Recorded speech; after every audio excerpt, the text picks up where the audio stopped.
Hey guys, welcome back to the channel. This is a story about what if Naruto find Wolf Inheritance Council bashing. Before I start, please support for more amazing content and do consider subscribing to my channel and share this video with your friends. This is written by SSGGOKU3397, link in the description and support writer. Let's start the video. Prologue. The allied shinobi forces were fighting against the Jikbai. The former Hokage were helping as much as they could, but with the presence of an immortal Uchiha Madara and Uchiha Obito, they had their work cut out for them. Madara had kept Hashirama busy, while Kakashi was fighting against Obito along with Minato. Hiruzen and Tobirama were helping the allied forces handle the mini-clones of the Jikbai. The rest of Team 7 that consisted of Naruto, Sasuke and Sakura had summoned their respective summon bosses. The new Toad boss Gamakichi. Amda, the Snake boss. Kitsayu, the Slug boss. The three summons were working in tandem with their summoners to restrain the main body of the Jikbai and take out as many clones as they could. Naruto was clad in the Kikbi chakra mode, his father giving him the other half of the Fox's chakra as he used the new abilities granted to him by the other Bijk. Lava-filled Rasengans with cursed markings like Shukaku, the Ichibis and Rasen shurikens with lava cores were being thrown about, liberally taking out large swaths of clones with every strike. Violet marking covered Sakura as the diamond marking on her forehead glowed violet. Healing in an instant from every injury she suffered. With every punch and every kick, she caused the mini-clones to explode from the inside. Sasuke on the other hand was ripping through his targets with a combination of Kinjutsu and Ninjutsu. Bursts of black flames, waves of powerful lightning and a blade coated in lightning were ripping through the clones. Sasuke easily dodged his opponent's strikes with the help of his Sharingan. As the three ripped through their enemies, the rest of the alliance cheered them on. Following their example, they also increased their efforts in bringing down the clones. Among them, Hiruzen and Tobirama watched on with pride as the three lead the charge. Those three are something else. Especially the blonde-haired one, you have raised some good shinobi, though the Uchiha still gives me an uneasy feeling. Tobirama said as before he released a pressurized jet of water and cut through some of the clones. Believe it or not, but those three couldn't work together at first. The girl was the Uchiha's fangirl, while the blonde-haired boy had a crush on the girl and hated the Uchiha with a passion. It all changed after their first C rank. It became an A rank. That really opened their eyes. It is nice to see they are this powerful and coordinated. Hiruzen said as he crushed another clone with his bow staff. That's good and all. I just hope they are up to the task. If they fail, the world is doomed. Tobirama exclaimed before jumping into a cluster of clones and started ripping through them using the Raijin no Ken. Hiruzen followed his sensei's example and jumped into another cluster, all the while swinging his bow staff with force and precision. The battle continued as the allied shinobi forces worked together to destroy every single mini-clone of the Jikbai, but they were interrupted when the restrained Jikbai suddenly broke out of its restraints and started gathering chakra to form a Bijdama. The massive Bijdama caused everyone to shiver in fright. The resurrected Hokage started forming a collaboration barrier that should stop the devastating attack, only for Madara and Obito to interrupt. Naruto and Karabi went into Bijk mode, created their own Bijdama, and launched them towards the approaching one. With a massive effort, they were able to deflect the Jikbai's attack, only to see another one approaching. The whole of the allied shinobi forces watched with morbid curiosity and fear as the ball of death closed in upon them. As they watched on, Naruto and Karabi were called into the joint mindscape to talk with Bijk. What do you guys need? Naruto asked with annoyance as he paced about. Karabi just watched Naruto along with the Bijk. After a few moments, Kurama finally had enough. We may have a way to save everyone, Naruto. Kurama said, getting Naruto's attention. What do you mean, Kurama? Do you have a way to stop or deflect the Bijdama? Not exactly, there is a jutsu father created that will allow the user to send back himself along with one other person to the past. Then you will be able to change events in the past. That is the only way to do this. Either you will have to prevent the Akatsuki from getting their hands on us, or you will have to defeat Obito before he resurrects the Jikbai. With me being sealed within you, I will return with you.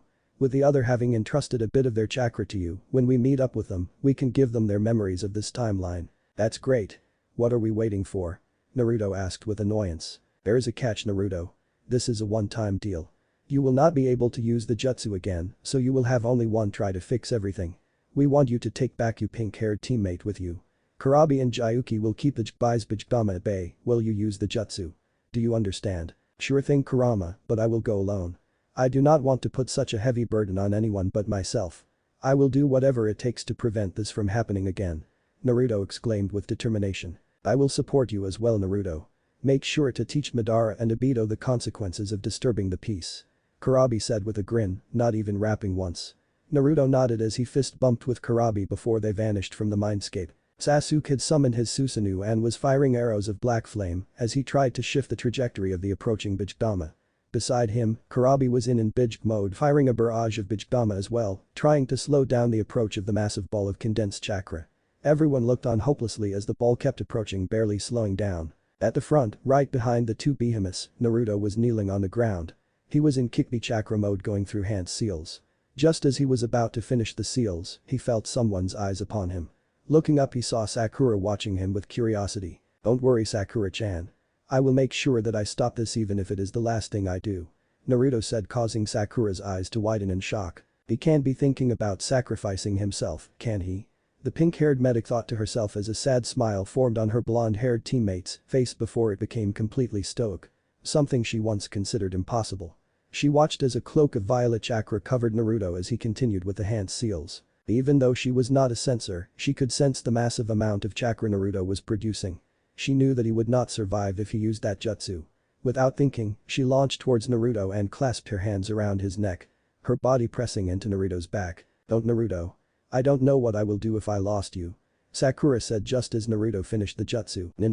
"Keiko no Ukrai," Naruto said, causing Sakura to start in surprise before both of their visions black out as a massive wave of chakra erupted from their position just before the Bijidama struck the allied shinobi forces and wiped them out of existence. A pair of jade green eyes opened to see a wooden ceiling.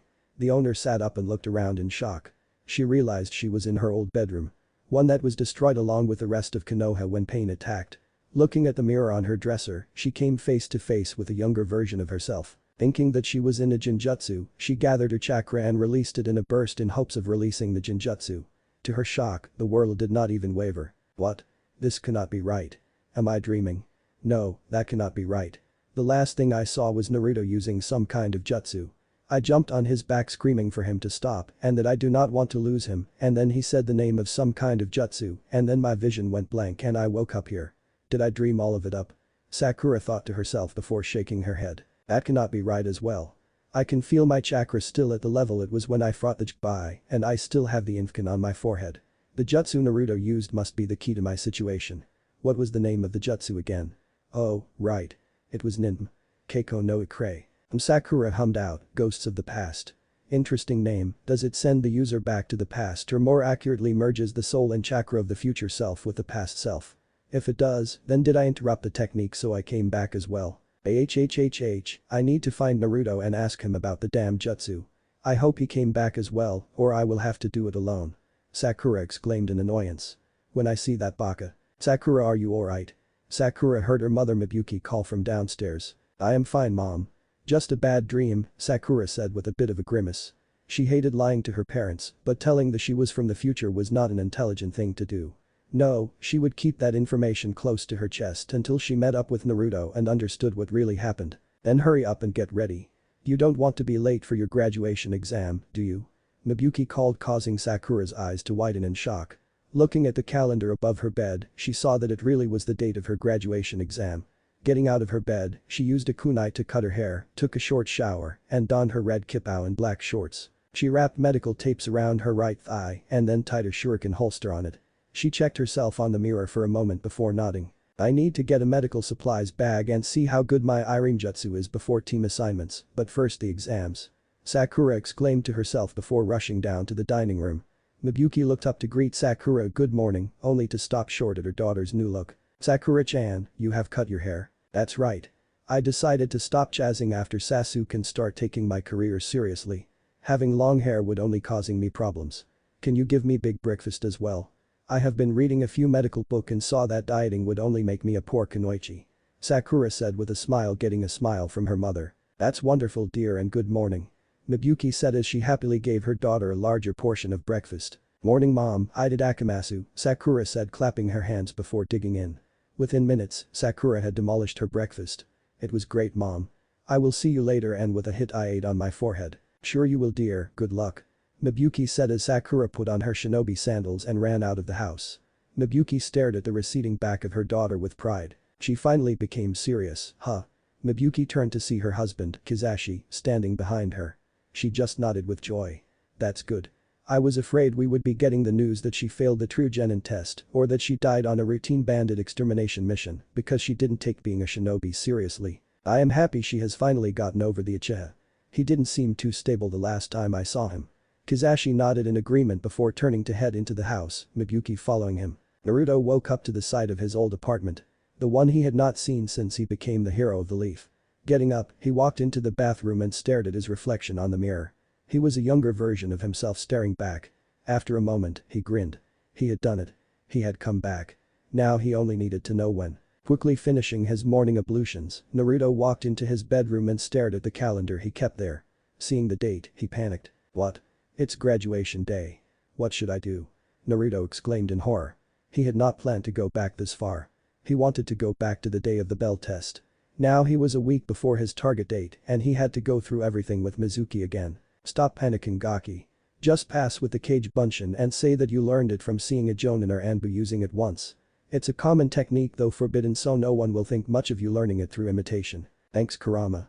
You are a lifesaver, but what will we do with Mizuki? Now that I think about it, you can pick up a few more jutsu from the Forbidden Scroll. Why not let it play out as it did last time? You may not have the same physical condition as you had in the future, but your chakra levels and control is still at the same level. Then you have your senjutsu to rely on. I am also with you, partner. You are not alone like last time, nor are you useless. You can play off your sudden increase in skill as playing possum until now. After all, a shinobi's greatest weapon is deception. That's a brilliant idea, Kurama, thanks. You better have breakfast and head out now. Naruto looked at the clock and saw that he only had an hour to have breakfast and then get to the academy. Nodding his head, he quickly prepared a cup ramen and had it for breakfast. He took a quick shower and then walked out wearing a small towel around his waist. Opening his wardrobe, he saw his orange tracksuit. He was about to take it out when a sealed box caught his attention. Taking the box out and placed it on his bed. Where did I put my ninja pouch and kunai holsters again? Naruto said as he searched his bedroom for his equipment. It took him a few minutes, but he finally found them under the bed. Huh? How did they get there? Oh well, at least I found them. Taking out a kunai, he channeled a bit of Ton chakra into the kunai, causing a pale blue edge of chakra to form around the blade.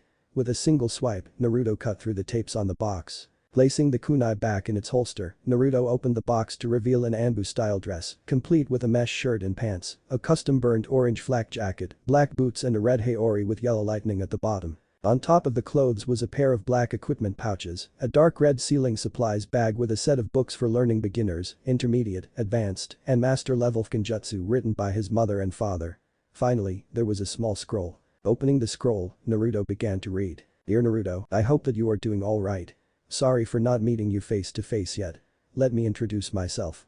I am your godfather, Jiraiya, the Gama-sanin. I am the spy master of Konoha's spy network, so my work takes me all around the world. I never stay at a single place for long. I would have loved to raise you, but raising a child on the move is wrong. I heard from sensei that you are taking the graduation exam for the third time. I expect you to pass even if you are the dope of the class. I was the dope as well, but now look at me, the strongest of the Sanin. I will be home for the first time since before you were born within the year. I plan to meet you then. I have so much to tell you. In this box is a new uniform for you to wear on your graduation exam. There are books on Genjutsu and a sealing supplies bag. Start out small. I am told by my summons that you like orange. I hope that you like flak jacket and the haori. Your parents used to wear similar clothing. They were masters of Genjutsu. I hope that you like my gift as much as you like the wallet I sent you. Always stay true to your heart and remember, being a shinobi means to endure. Your absentee godfather Jiraiya. P.S. This should reach you on the day of the graduation exams. So good luck, kid. Make your parents and me proud. After finishing the letter, Naruto started to cry. His master and godfather had always looked after him. Sending him gifts and looking out for him, and because of his impatience, he never knew. How did he even miss the box? He didn't know, but just believed that last time, he was too excited planning and executing the prank, so he must have missed it. Letting the towel fall to the ground, Naruto was about to pull on a pair of black boxers when Sakura appeared in his bedroom in a shunshin. Both dumbly stared at each other for a few tense moments before Naruto screamed and fell over while trying to pull up his boxers. Sakura just shook her head and turned around. Addressed Baka. Then we need to talk. The pink-haired medic said, causing Naruto to stiffen before quickly donning his boxers. Standing up, he quickly put on the clothes Jiraiya gave him. I am done. You can turn now. Naruto said as he zipped up the flak jacket. Sakura turned to see Naruto wearing Anbu-style black pants, black undershirt over mesh armor. His flak jacket left slightly open in the chest with his haori on his shoulders. Black boots with his pants tucked into them. The two black equipment pouches tied to the outer side of each thighs, the ceiling kit hanging from the left side of his waist. The goggles he wore kept his long messy hair from falling on his face. You look handsome. If you let your hair grow out a bit and pull it up in a ponytail, you will look just like your father. Sakura said, causing Naruto to blush in embarrassment but grin in joy. Thanks Sakura-chan, but why are you here? How did you get here? I jumped on your back just as you finished your jutsu. Gomen, but I think that I caused you to mess up. Sakura said with a slight lowering of her head. Not really. Kurama actually wanted me to bring you back anyway. I just didn't want to burden you. Sakura seethed at that. She was not some wallflower that needed protection, she was the apprentice of the Goddamn Hokage, Senjutsunade. She did not need protection. Who do you think you are, Naruto? Are you worse than scum? You would abandon me just so that you will not feel guilty of burdening me when I could help. I am a proud Kunoichi of Konoha. I will endure anything to see Konoha keep standing. Even if I have to kill Sasuke myself, therefore stop being so selfish and let me help you. You have protected everyone enough times. Let me protect you for a change. But that won't happen now. We can save Sasuke and you can be with him. Naruto said with a bitter grin that did not go unnoticed by the pink-haired girl. Inside her heart, she felt sad at Naruto's final words. That's right, but we have to pass the graduation exam first. I just wanted to ask you what you would do. Will you let it play out like last time? I read the report when I was helping Tsunade-sama with filing some of the old mission reports. Naruto nodded in agreement. We shouldn't change much yet. I can even squeeze out a few more jutsu from the scroll this time. They may be helpful in the long run. Sakura nodded in agreement. That's a good idea. So what is your plan on explaining away our sudden increase in skill? Kurama suggested that we say that we were holding back in the academy. After all, deception is the greatest weapon for shinobi. We were just following that saying. Sakura nodded in agreement. What about your sudden change in clothes? They were here last time as well. I had just missed them in the commotion of the prank. Since I did not pull the prank this time and since I have better observation skills now, I saw the box they were in. They are a gift from Iro-senin. It seems that he is my godfather. He also sent me Gama-chan. Alright, now how about we head to the academy? After the exams, I will head home and wait until nightfall before sneaking out and meeting you at the cabin Mizuki will suggest. When Iruka-sensei finds us, we can say that we were training like usual. That will throw off a bit of suspicion from everyone about our skills. They will think that we did that regularly and that the cabin is our meeting place. I can help heal you and Iruka-sensei if either of you gets hurt. What do you say? That's fine. We may not have our physical abilities on par with our future bodies, but our chakra abilities are the same. I still have access to Kikbi Chakra MMDM and Senjutsu. Sakura nodded in agreement just as Naruto's alarm clock rang, showing that they had less than 15 minutes to get to the exam. Panicking, both of them vanished in a swirl of leaves. Where is Forehead? I thought she would be here by now. Ino said before seeing an empty seat beside Sasuke. With a squeal, Ino quickly took the place before anyone else could. Good morning Sasuke-kun. Are you ready for the exam? Sasuke just kept staring out of the window, ignoring Ino when he saw Naruto and Sakura appear in swirls of leaves on two opposite branches of the large tree standing tall in the middle of the training field. Sasuke just raised an eyebrow in surprise at Naruto and Sakura's new fashion sense, well more on Naruto's new clothes and Sakura's new haircut. He saw the two look about before jumping down to the ground and making their way into the academy. That's surprising. I did not think those two had such skills. Their demeanor showed glimpses of an experienced shinobi. The same demeanor I had seen in all the ninja from my clan. I better keep an eye on them. Oi Forehead. What is with the new hairstyle? Are you trying to impress Sasuke-kun? Then you are failing. Ino screamed when she saw Sasuke stand up. Turning her head, she saw Sasuke staring at Naruto and Sakura with an unreadable expression on his face. What's wrong Sasuke-kun? Chan. Sasuke grunted before he vaulted over the bench and landed right in front of the two. You two have been hiding your skills. Sasuke stated, getting surprised looks from everyone in the classroom. Sakura and Naruto started in surprise before Naruto spoke up, so what? What does that have to do with you? Sasuke narrowed his eyes for a moment, sizing them up. After a few moments of tense silence, the Uchiha heir nodded to himself. I want to know how you got this strong and why would you hide your skills? I always ate my spinach. It helps gain great strength. Naruto said with a mocking grin, causing Sakura to stifle a laugh. Sasuke stared in shock at Sakura's different behavior. Normally she would have come to his unneeded aid, screeching. This time, it seemed that she was laughing at him. This caused his interest in her to increase. Naruto Baka, tell Sasuke-kun how you got this strong. All of Sasuke's fangirls excluding Ino screamed. The Yamanaka heir stared at Sakura and Naruto with surprise and suspicion. From the other side of the room, the pale eyes of the Haika heir stared at them with a frown, gracing her usually serene face. A ninja never reveals their hand to even their comrades. How we got this strong doesn't concern anyone but ourselves. Sakura said, getting strange looks from all the clan heirs. What? Don't you hate Naruto? One of the civilian family kids asked, getting a laugh from the pink-haired medic. Not really. I just do not like his idiotic behavior and him asking me for dates all the time. Other than that, he is a good friend. Though he can be a moron at times, he is still someone precious. Sakura said, getting shocked looks from everyone including Sasuke. Since when did you two become so chummy? Kiba asked with a frown. Akamaru yipped in agreement with his master. We have been friends for years now. We just kept it hidden. Now that we are about to become genin, we decided to reveal our true selves. Any more questions? Everyone get back to your seats. Haruka-sensei and Mizuki-sensei is here. Naruto suddenly said, causing everyone but Sakura and Hinata to look at him with skeptical looks. Just as Ino was about to refute him, Haruka and Mizuki walked into the room. Alright everyone, get to your seats. The graduation exam starts in 10 minutes. Haruka said, causing everyone to scramble for his or her seats. And Naruto, you look good. Why didn't you ever wear these clothes before? Because they were a gift I received this morning. I like them, so I decided to make them my official ninja clothes. Haruka nodded as he and Mizuki started handing out the tests. Sakura, Naruto, and Hinata were sitting on the same bench at the back of the classroom. Hey Hinata, good luck with the exam, Naruto said, causing her to blush and stutter. Thanks Naruto-kun, good luck as well, Naruto just nodded as he took the paper Mizuki handed him. Alright everyone, you have 1 hour to complete your written exam. Any cheating and you will fail.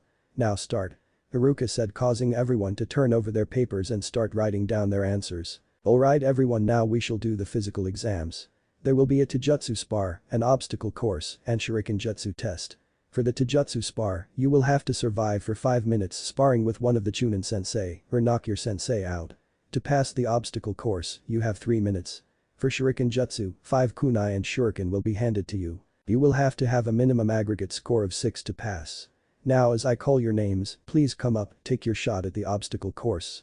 Haruka said before he started calling name in alphabetical order. After Ino did a run, Haruka decided to post the top 3 scores. Now at 3rd place with a time of 1 min 10 sec is Haruno Sakura. Good job Sakura. This is the best time you have done yet. Haruka said, causing the girl to blush at the praise. Now at 2nd place with a time of 1 min 7 sec is Inuzuka Kiba. A bit slower than usual, isn't it Kiba? Ahaha, I am trying to save my stamina for the Taijutsu exam sensei. Kiba said with a laugh. Now at 1st place with a time of that cannot be right. Are you sure you wrote it down right, Koku Dono? Hi Haruka Dono. Though it is surprising, it is true. I checked the stopwatch for errors. I even made him redo the obstacle course. He finished it in less time by at least a second. Koku said with subdued tone. Alright, in 1st place with a time of 19 seconds is Uzumaki Naruto. Haruka said, getting shocked expressions from everyone. Congratulations on breaking the previous top 3 records Naruto by 6, 7 and 7.5 seconds. Thanks, Haruka-sensei. Naruto said with a grin. Whose records did he break? Sasuke asked, getting nods from everyone except Sakura. 26.5 seconds, Hada Kakashi. 26 second, Uchiha Itachi, and 25 seconds, Namikaze Minato, the Yondaime Hokage. Haruka said, getting even more shocked expressions from everyone. Alright everyone, let's move on to the Shuriken Jutsu test. Everyone had lined up in 3 lines with a teacher supervising each of line. Sakura and Naruto were standing at the end of the line supervised by Haruka. They were waiting for the rest to complete their turns. Over the course of the test, most of civilians barely scrapped a 6, while the clan heirs averaged at 7. When it was Sasuke's turn, he did a perfect 10 with Hinata doing an 8. Finally, Sakura's turn came up. Here you go Sakura, 5 shuriken and kunai. For bonus point, you can try to hit all the vitals in a single throw. Haruka said as Sakura picked up 5 shuriken and threw them at the same time. To everyone's shock, all of them struck the training dummy at vital points. What surprised the Chunin sensei were the splinters of wood that were expulsed wherever a shuriken struck. One of the Chunin examined the dummy and sensed traces of Danton chakra in them. After replacing the dummy, Haruka motioned for Sakura to continue. Just like before, Sakura threw the 5 kunai at the same time, causing the exact same result. She got a perfect score along with a bonus. Naruto, it is your turn. Then we can get to the Taijutsu exam. Haruka said as he handed Naruto his shuriken and kunai. Just like Sakura, Naruto also threw his shuriken and kunai simultaneously, but charged with Danton chakra. To everyone's shock, the shuriken and kunai punched through the dummies and then through 3 trees, before finally embedding into the wall of the academy. The perfect score Naruto and double a bonus for the use of Ton Chakra Flow technique. Now, let's head to the Taijutsu exam. Haruka said as the group followed their sensei to the next exam. The Taijutsu exam was a simple affair. Many did not do well, barely surviving the required 5 minutes. The clan heirs were able to last an average of 7, with the exception of Shikamaru, who forfeited in 5. When it was Sasuke's turn, the fight lasted for nearly 9 minutes before Sasuke defeated Mizuki with a well-placed sweep kick that caused Mizuki to fall out of the ring. When it was Naruto's turn, Mizuki had a malicious grin on his face. None but Naruto and Sakura spotted that, but Naruto just grinned in anticipation. Closing his eyes, Naruto created a bit of Senjutsu chakra and waited for Mizuki to attack. If you keep your eyes closed, you will fail, Naruto. Mizuki mocked, only for Naruto to reply, that is if you can hit me. Everyone stared at Naruto in confusion. Sakura just stared hard at Naruto and gasped when she saw light orange markings around Naruto's eyes. He's using Senjutsu. If you really want a beating, then I will be happy to oblige. Mizuki said before charging towards Naruto with a haymaker right at his face. Everyone believed that Naruto would lose in an instant, only for the blonde-haired boy to dodge Mizuki's punch with ease. For the next minute, Naruto kept dodging everything Mizuki threw at him, jumping over kicks, moving his body and head out of the path of body strikes. The spar seemed like a well-choreographed fight sequence in movies. When 1 minute finally ended, everyone could see Mizuki was panting from exertion with Naruto calmly facing him. How? What do you mean, Mizuki-sensei? Naruto asked with a mocking grin. His eyes still closed, the strange orange markings slowly fading away from around his eyes. How are you dodging everything I am throwing at you without looking? Even when I am going all out against you, Mizuki screamed in anger, only for Naruto to laugh. Then you must be a poor ninja. Good night, sensei. What? Mizuki asked in surprise when Naruto suddenly appeared in front of him and tried to punch him in the face. Mizuki barely dodged a fist when an invisible force struck him. With a strangled cry, Mizuki was launched out of the ring and into a tree. Haruka rushed towards the downed Mizuki and checked him over. Seeing that Mizuki was only knocked out, Haruka motioned for a couple of students to take Mizuki to the infirmary. Naruto, I want to ask you something and I want you to be truthful. How did you dodge all of Mizuki's attacks and how did you throw him out of the ring when you missed? If you used any ninjutsu, I will have to fail you. If you lie, then I will fail you as well. Ninja sparring is a sacred ritual. I will not have you sully it. Haruka said with a grim expression. I manipulated my chakra into an invisible cloak around me. It allows me unprecedented sensory abilities. With the sensory abilities, I can predict my opponent's next move. I can also manipulate the cloak to hit my target if I miss. That is what happened. If I had used enough chakra, Mizuki-sensei's face would have been smashed in. Naruto said, getting shocked expressions from everyone except Sakura. He is telling the truth, sensei. I saw the cloak of chakra around him with my Byakugan. Everyone turned to see Hinata speaking while blushing. Haruka stared at Hinata for a moment before nodding. Alright Naruto, you pass. You have developed that dangerous taijutsu style, unless someone taught you, though I doubt it. It seems similar to the Yondaime Reikage's Raiten chakra mode, just with neutral chakra. Thank you Haruka-sensei. Naruto exclaimed with a happy grin. Everyone, please listen up. You will have an hour of recess before we call you back into your classrooms for your ninjutsu exam. Rest up, have lunch, and prepare. I wish all of you the best of luck. Haruka said before he and the rest of his colleagues vanished in swirl of leaves. Naruto was about to leave when Sasuke blocked his way. You need something, team? Tell me about your taijutsu style, dope. I need such a technique for my goals. Sasuke said with a menacing glower, only for Naruto to release a bit of his killing intent on him. When Naruto's killing intent hit the Uchiha, he froze in fear. Sasuke saw himself dying in various ways. After a moment, the pressure subsided, causing the Uchiha to pant out. What was that? A bit of killing intent and you are reduced to a shivering mess. I thought the Uchiha were elites. Naruto mocked, causing all of Sasuke's fangirls to screech at Naruto. Naruto directed a bit of his killing intent on them, reducing them to blubbering messes. Now let me tell you something, Uchiha Sasuke. A ninja does not give away his or her secrets. As to you learning my taijutsu style, you do not have the chakra requirement to perform it. The only ones in Konoha who can learn my style is Hokage Jiji and a few of the top jonin we have. Other than that, no other person, let alone a soon-to-be genin, has enough chakra to learn the style without dying.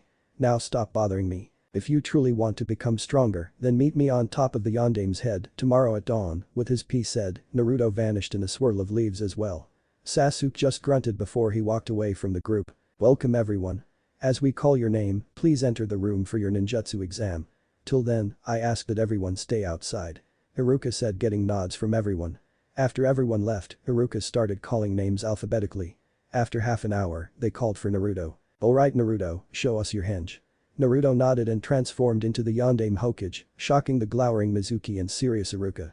Both Chunin took care to note the resemblance between Naruto and the Yondaime Hokage. Is he related to the Yondaime? I must ask Hokage-sama about this. Iruka thought to himself while he nodded in satisfaction. Alright Naruto, now show us the Kawarimi. Please substitute with one of the chairs in the classroom. Mizuki said as Naruto dispelled his henge. Without the use of hand seals, Naruto substituted himself with the farthest chair from his position and back, causing Iruka to clap with happiness. Great job Naruto, and a seal-less jutsu as well. For that, you will be awarded a bonus. Now show us your Bunshin no Jutsu. Create at least 3 clones. Iruka said, causing Naruto to panic for a moment before nodding and performing the basic academy Bunshin no Jutsu. To both his and his teacher's surprise, 10 clones came into existence, out of which 3 were alive, while the rest were dead. What happened? I thought I did it right. Naruto asked in confusion. This is a unique case. I do not think such a thing has happened before. You succeeded in creating the required 3 clones right, but the rest you created are dead. How much chakra did you use Naruto? Iruka asked with a confused expression. The barest minimum I can. Why, what happened? Naruto asked with confusion and dread. Naruto, I want you make the ram seal and channel as much chakra as you can. I want to test something. Iruka exclaimed with Mizuki giving off an irritated aura. Naruto nodded and started channeling as much chakra as he could without tapping into Kurama's chakra. Around him, a huge aura of blue chakra formed as cracks appeared on the floor under his feet and around him. A strong wind formed as well, causing Iruka and Mizuki to shout at him to stop. Outside, all of the genin hopefuls along with the Hokage felt the massive chakra signature. What's emitting such a massive chakra signature? It centered on the academy. Hiruzen thought before he stood up. Anbu, I am going to the academy. I want you 4 to be ready for anything. Hiruzen said before he, along with his hidden Anbu, vanished in swirls of leaves. After Naruto stopped channeling his chakra, he looked around to see the devastation that had happened. He sheepishly rubbed the back of his head as he saw the cracks on the floor and the chairs closest to him lying broken on the ground. I think I see what the problem with your Bunshin is, Naruto. You have excessively much chakra to perform the academy standard jutsu. I will say that you have good chakra control for the size of your reserve though. The jutsu should have failed completely instead of being a partial success. Iruka said just as the Hokage and his Anbu entered the classroom. Hokage-sama. Iruka exclaimed as he and Mizuki stood up. Hey Jiji. How you been? The Hokage nodded a greeting before surveying the scene. He carefully observed the carnage and the traces of chakra left from Naruto's previous show. After a moment, he nodded to himself. What happened, Iruka? Who was the source of such dense chakra? Oh no Hokage-sama, it was Naruto. After he performed the Bunshin no Jutsu, we saw that 3 were perfect while the rest 7 were dead. After thinking about it, I asked him to make the ram sign and channel as much chakra as he could. The chakra signature you felt was the result of Naruto following my order. Your thoughts on the result? I conclude that he has as much, if not more chakra than you Hokage-sama. He will never be able to perform the Bunshin no Jutsu satisfactorily.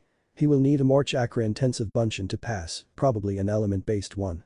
Iruka reported with Mizuki nodding in agreement. Alright then, Buta, get me a chakra litmus paper. We shall see what type of Bunshin jutsu young Naruto-kun has an affinity to. The Hokage commanded, causing the pig mask Anbu to vanish in a swirl of leaves. Turning his attention Naruto, Hiruzen was surprised at the boy's new attire. You look like a shinobi, Naruto-kun. When did you get it? My godfather sent it to me this morning through his summons, along with these books on Kenjutsu co-written by Uzumaki Kushina and Namikaze Minato. Najiji, I was meaning to ask. Have I any relation to Uzumaki Kushina? She wrote that some of the theories she was writing were used by her clan. Hiruzen started at what Naruto had asked. Even the Anbu, Iruka and Mizuki were attentively listening to what he would say. After a moment, Hiruzen sighed, you are related to her. After all, she was your mother. I had planned to keep it secret until you made Chunin. Kumo had an unhealthy interest in her and her lineage. I feared that if they knew that you were her son, they would try to abduct you as well. Naruto nodded with a happy expression on his face. So Kumo has tried to abduct a clan heir before the Haika incident. Iruka said before he blushed in embarrassment at Hiruzen's attention.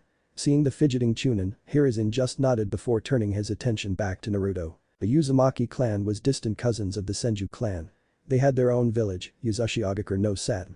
We were allies through the marriage of the Shodai Hokage and Uzumaki Mido, the then heiress of the clan. Mido-sama was your mother's great aunt. You have inherited their will, Naruto-kun. To the best of my knowledge, you are the last of the Uzumaki, just as Sasuke-kun is the last of the Uchiha. Just let your heart guide you and you will honor your clan. They were people who followed their hearts after all. Hiruzen said just as Buta walked into the room dragging Yamanaka Ino and Inyazuka Kiba with him. Okage-sama, these two were eavesdropping on what you were talking about and here is the chakra litmus paper. Gyuta said as he let go of the two and handed Hiruzen the sheet of chakra litmus paper. Hiruzen nodded before turning to the two genin hopefuls. What you two heard are A-class secrets. As you have heard, Naruto-kun's life would be in danger if word got out. Speak without Naruto-kun's or my permission and you will be imprisoned. Hiruzen said with a glare causing the two to shiver in fright and vigorously nod in agreement. I don't think Kumo would try such a thing again. Not after failing both of their previous abduction attempts, Gigi. There is no need to keep it secret any longer. Naruto said, causing Hiruzen to look at the blonde Jinchuriki in a new light. After thinking for a moment, he nodded. Alright Naruto-kun, take this paper and channel some of your chakra into it. What happens to it will reveal your chakra affinity. Naruto silently nodded his head as he took the paper and channeled his chakra into it. To his surprise, the paper tore into quarters with each quarter having a different reaction. One became wet, while another crumbled to dust, yet another crumpled up, while the last burned to ash. So what does that mean, Gigi? It means that you have all the affinities, Naruto-kun, truly astounding. Hiruzen exclaimed with a gobsmacked expression.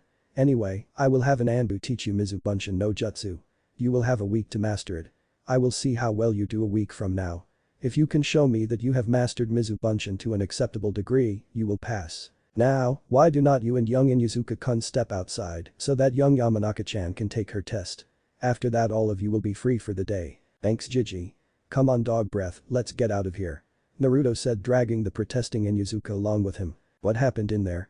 Naruto turned his attention to the source of the voice to see Shikamaru staring at him and Kiba like a hawk. Kiba just shrugged before walking away with Akamaru sitting on his head.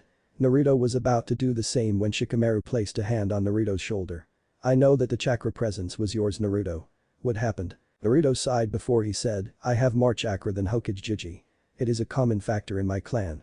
We do not have unique Kekai Genkai or clan-specific chakra natures like yours.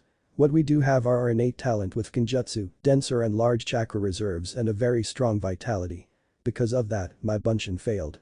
I was able to create 3 good clones and 7 dead ones. Iruka-sensei asked me to channel as much of my chakra as I could.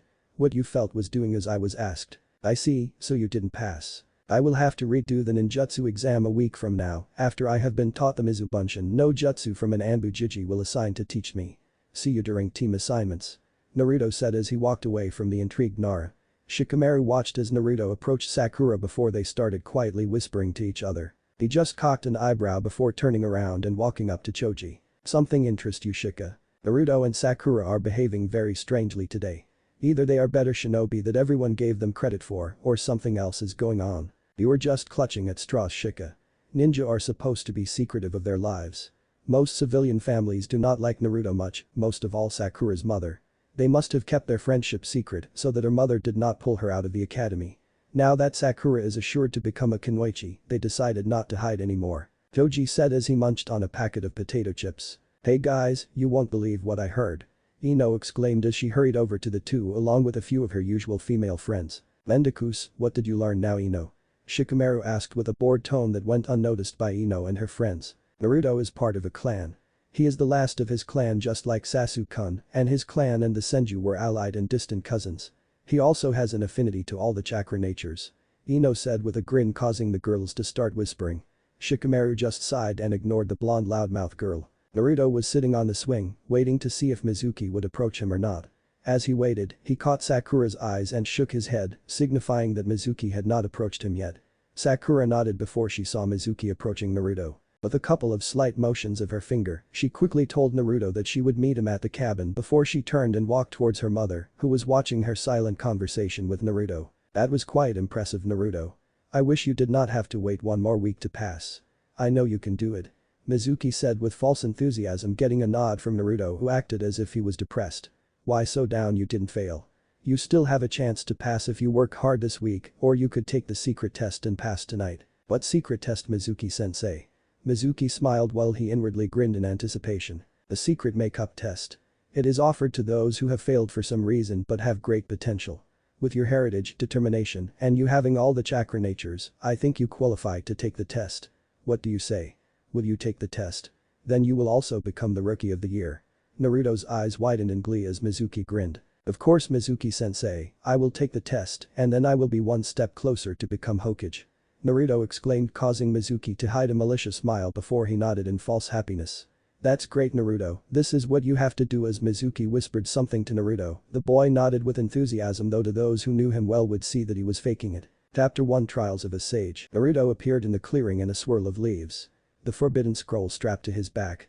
After laying the forbidden scroll on the ground, he took out an empty scroll, an inkwell and a brush before he started reading through the forbidden scroll, writing down any jutsu that he and Kurama thought would be useful. After nearly half an hour, he rolled up the forbidden scroll and strapped it back onto his back. He blew on the fresh ink to dry it so that he could roll up the scroll and place it back in his equipment pouch. Alright, now that the scroll is dry, I can get to learn that new jutsu. Naruto exclaimed before he created a 100 Bunshin. Alright you guys, you know the hand seals, get to practicing. Alright boss. The clones called out as they started practicing the jutsu Naruto asked of them. For the next hour, the clone practiced the jutsu while the original was meditating with a bit of senjutsu chakra flowing through him, allowing him to sense if anyone is close by. When the hour was nearly up, Sakura walked into the clearing ready for war. Hello Sakura-chan, you are just in time. Haruka-sensei and Mizuki team are close by. They should be here within 5 minutes. Naruto said as he let the natural energy return to nature as he stood up. Sakura nodded her head as Naruto started dispelling his clone. Huh, I didn't expect them to become proficient with the jutsu already. What jutsu did you learn Naruto? Sakura asked with curiosity only for Naruto to grin. You will see when I use it on Mizuki team.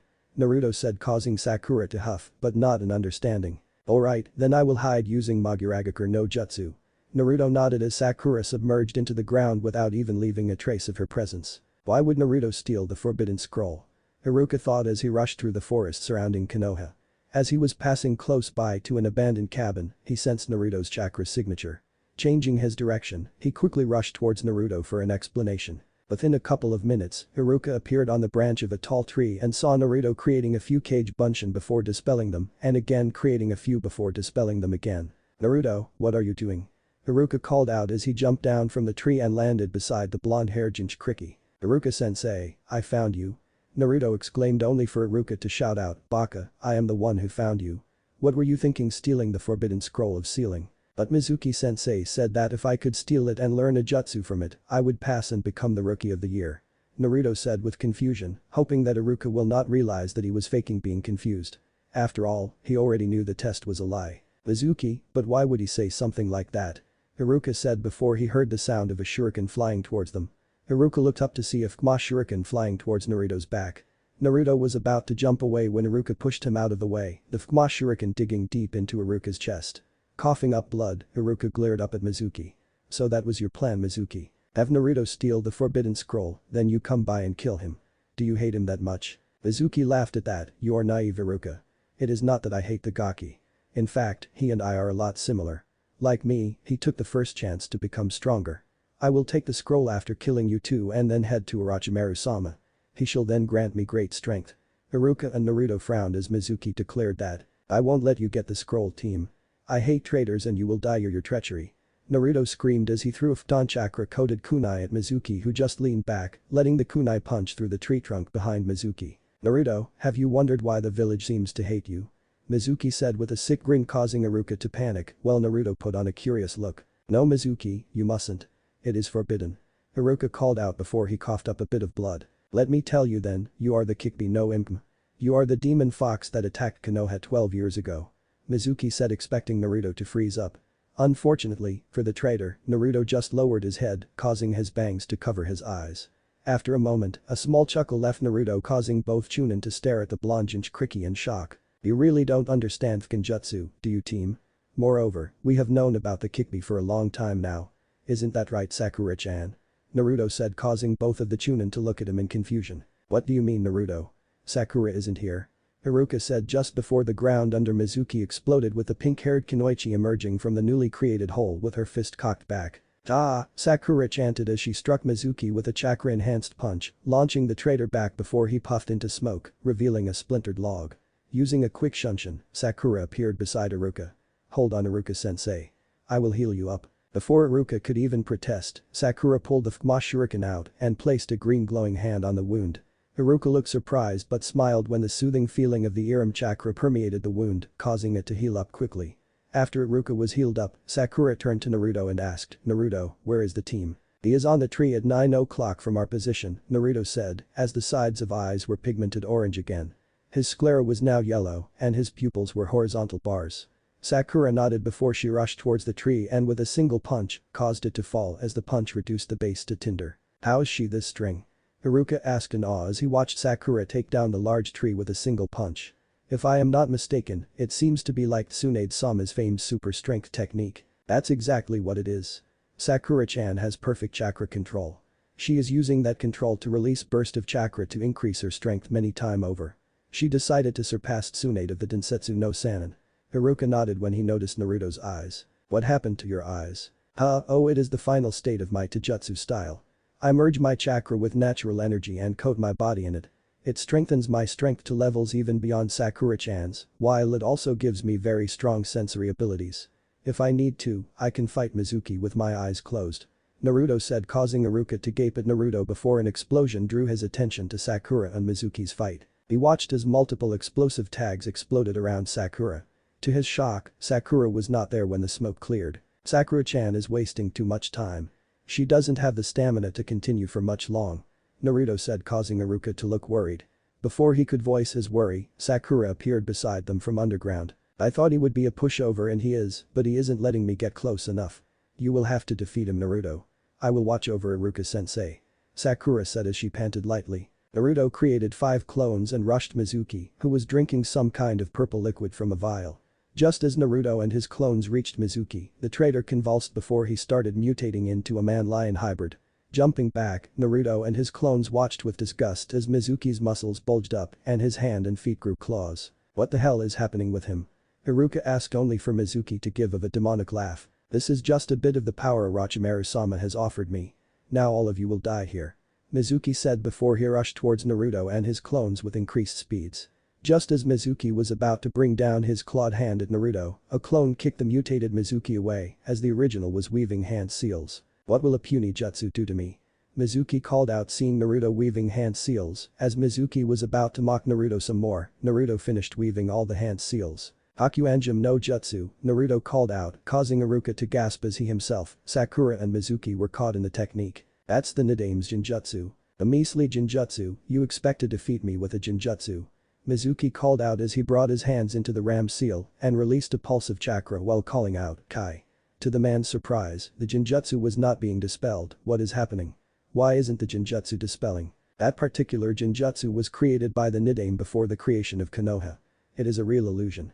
Even the vaunted Sharingan or the all-seeing Byakugan are blind under the effects of this technique, Naruto said as he rushed towards the blind Mizuki and proceeded to beat the man unconscious. After 5 minutes of constant pummeling, Naruto dispelled the Jinjutsu, revealing a bloody and bruised Mizuki, returning to his former human form. "So you learned a Jinjutsu? I did not think you could learn any Jinjutsu with those massive chakra coils of yours," Sakura said, causing Naruto to pout. "Ah, don't be like that, Sakura-chan," Naruto whined when Hiruzen appeared in the clearing with 4 Anbu. "Ah, Jiji, you got my message. That I have Naruto-kun. I do not agree with your methods, but I am happy that your plan succeeded. Not only do we have proof that Mizukui was a traitor, you and Sakura-chan have proved that you two have good teamwork and are very skilled. Now let us head to my office so that I can debrief you two and Iruka-kun," Hiruzen said, getting nods from the 3. "Anbu, take Mizuki to T&I and tell Anko and Ibiki that they have free rein on him. I want every little information they can drag out of his worthless carcass." The Anbu nodded as they picked up the unconscious Mizuki and vanished in puffs of smoke and leaves. "Congratulations you two for completing your first A-ranked mission. It would have been a B-ranked one, but with Mizuki transforming into that weird hybrid creature, an A rank is warranted.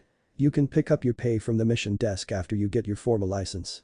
Now I have been waiting to ask this, but why did you two hide your abilities?" Seeing the stern expression on Hiruzen's face, Sakura gulped, but Naruto just grinned. "A ninja is supposed to look underneath the underneath. That means we have to see through deception. If deceptions are so common in a shinobi lifestyle, why not use it to cause enemies to underestimate us?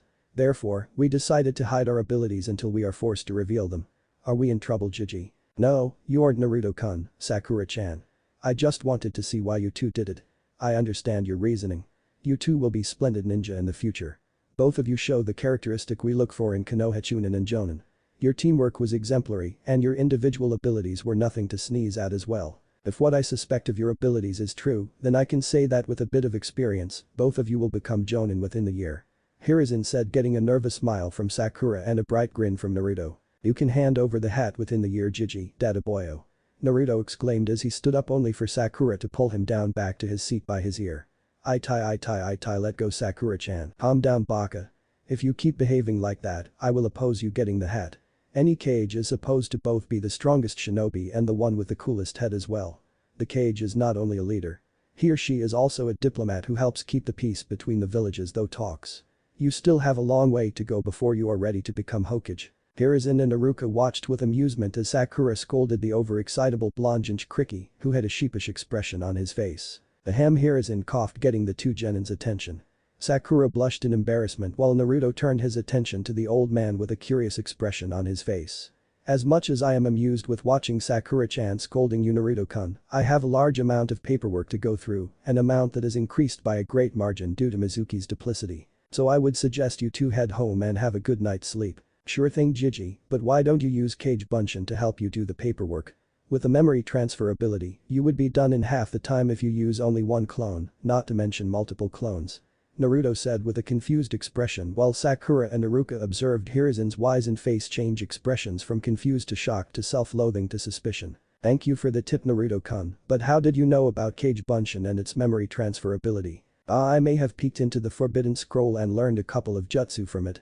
Naruto exclaimed with a nervous expression as Hiruzen stared at Naruto with an unimpressed expression on his face. What did you learn? Hiruzen asked with a tone that broke no argument. Kage Bunshin and its derivatives and the Nidame's Kakuanjim no Jutsu, nothing else I promise. Hiruzen stared for a few moments before sighing. Alright Naruto-kun, now that I think about it, how did you defeat Mizuki within the field? It blinds everyone within range including the user. You have to be a sensor of unparalleled skill to be able to fight blinded. Okage-sama, he said something about coating his body with chakra mixed with natural energy, whatever that is, allowing him great strength similar to Tsunade-sama's and strong sensory abilities, stronger than mine. Iruka said getting a gasp from Hiruzen. Do you know how dangerous it was using Senjutsu? You could have become a stone statue. Hiruzen exclaimed as he moved beside Naruto's chair and kneeled down in front of the fidgeting genin. How did you even learn of the technique? Accidentally Gigi, while meditating in training ground 44, I sensed a powerful presence all around me. I subconsciously started absorbing the energy and mixing it with my chakra when I felt a funny feeling in my feet. When I opened my eyes, I saw my feet starting to become stone. Using all my concentration to force the energy out before attempting to do it again, this time consciously and more carefully, after a few more failed attempts, I succeeded in being able to do it without becoming stone. I was experimented with it as I felt it was incomplete when I saw a small toad in the forest fighting a small snake. I sensed both giving off light auras of this natural energy flowing through them. Since I did not like snakes, I studied the toad and tried to copy its techniques. After a few more failed attempts, I was able to recreate the same flow of chakra and natural energy within the toad within me. Now I can fight just like that little toad. Naruto said with a grin while inwardly he was sweating in fear of being caught in his lie. Hey Kurama, are you sure the old man will buy that? Sure he will. Do not let another person know about you and that pink-haired teammate of your being from the future. If others try to change the events, the future could turn out even more disastrous than before. Naruto sent a mental nod before turning his full attention back to the aged Hokage. Hiruzen scrutinized Naruto for a few minutes before nodding. Alright Naruto-kun, I believe you, but know that what you did was very dangerous. I hope you do not plan to teach it to anyone else. In fact, the Toad Summons clan will be interested in you. My student Jiraiya is the present Toad Summoner and human Gamma Sennin. I will see if a representative of the Toad clan will come and meet you. Developing a Senjutsu style alone is rare. To be able to copy another style is unprecedented. Even being able to learn Senjutsu requires a massive chakra reserves and extreme dedication. Hashirama-sensei had did what you did. He developed his own Senjutsu style. The monkey summons offered me the chance to become the Seru Sennin, but I declined as I do not have the time to learn their Senjutsu style. Be assured that the Toads will offer you their summoning contract. Hiruzen said getting an excited nod from Naruto.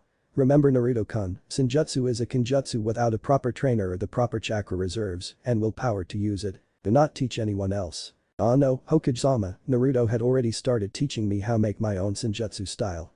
I already know how to connect with natural energy. I just haven't been able to draw it in it. Sakura said getting a surprised look from Hiruzen.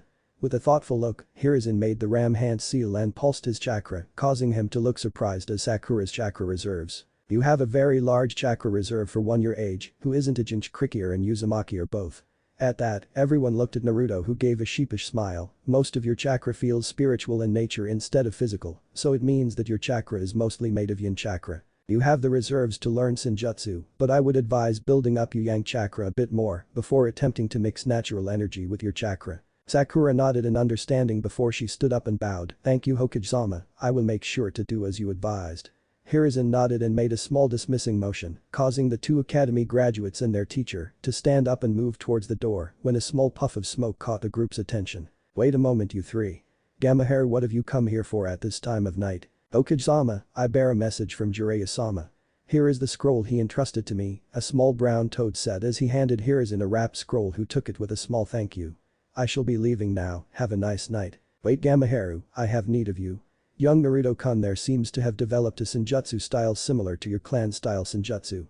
I want you to inform your sages and leader and see if they are interested in meeting with him. Hiruzen said, causing Gamaharu to look at Naruto in shock. Child, would you please go into Senin MMDM? I need to see if it is true. Naruto nodded and calmed himself before he started drawing in the natural energy around him and mixed it with high chakra. Orange markings formed around his eyes that had turned yellow with orange bar-like pupils. Gamaharu observed the young blonde Jinchuriki for a few moments before he summoned an old green toad with grey beard, a cloak, and a wooden staff. Gamaharu, why have you summoned me at this time of night? The old toad asked only to see Naruto in his Senin MMDM. You child, who are you? How did you learn our style of Senjutsu? I am Uzumaki Naruto, the future Hokage, Dada Boyo. The old toad nodded. I accidentally created an incomplete form of Senjutsu which I then perfected after seeing a toad and a snake using Senjutsu fight in Training Ground 44. Since I do not like snakes, I recreated the same flow to the toads. Am I in trouble Gamajiji? The old toad stared at him with a scrutinizing expression before he hopped onto Naruto's shoulder and stared at his eyes.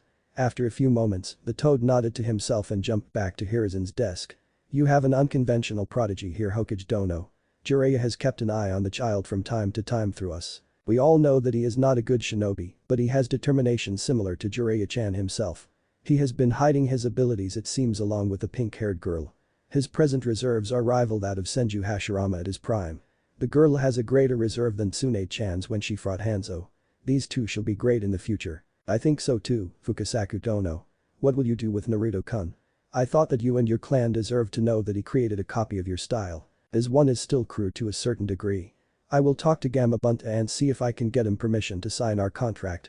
It should not be a problem, and I am sure that Jiraiya-chan would offer him the same in the future. Meet me at Training Ground 9 the day after tomorrow at noon. I want to see how far you are along with your mastery of our Senjutsu style. Bunta will be there along with my wife to evaluate your worth. If you impress all three of us, I will take over your Senjutsu training personally and make sure that you become in tune with nature to the same degree Senju Hashirama was. What do you say? I would be honored Gamajiji. Call me Pa, Naruto-chan. I am sure that you and the Toad clan will become close. Naruto nodded in agreement as he grinned. Then I shall be off. Good night Hokage Dono, and I hope that you don't mind us using Training Ground 9 2 days from now. Not at all Fukasaku Dono, in fact I and Enma would love to watch you evaluate him. The old toad nodded before he disappeared in a puff of smoke along with Gamaharu. Alright, off to bed with you two and Iruka, I want you here after lunch tomorrow to discuss potential teams. With the new revelations, the teams may need to be readjusted. Oh no Jiji, what about my makeup ninjutsu exam? I learned the Kage Bunshin, so shouldn't I have already passed? Naruto asked, getting a surprised look from Iruka and Hiruzen. After compassing themselves both nodded to the young blonde Jinchuriki. But you do Naruto-kun. You have mastered the hardest variant of the Bunshin no Jutsu. Come back here tomorrow for your headband. No Hokage-sama, if I may. Iruka asked, motioning to his own hit I-8, causing Hiruzen to nod in understanding. Iruka turned to Naruto. Please close your eyes Naruto. Sakura watched as Naruto closed his eyes and waited. Iruka took off his hit I-8 and then placed it on Naruto's forehead and tied it at the back. Congratulations Naruto, as of this moment, you are a proud shinobi of Konoha. Wear my old hit I-8 with pride. I know you will honor the meaning it holds to a ninja of the leaf. Thank you Iruka-sensei. I promise to make you proud. Naruto said with tears in his eyes.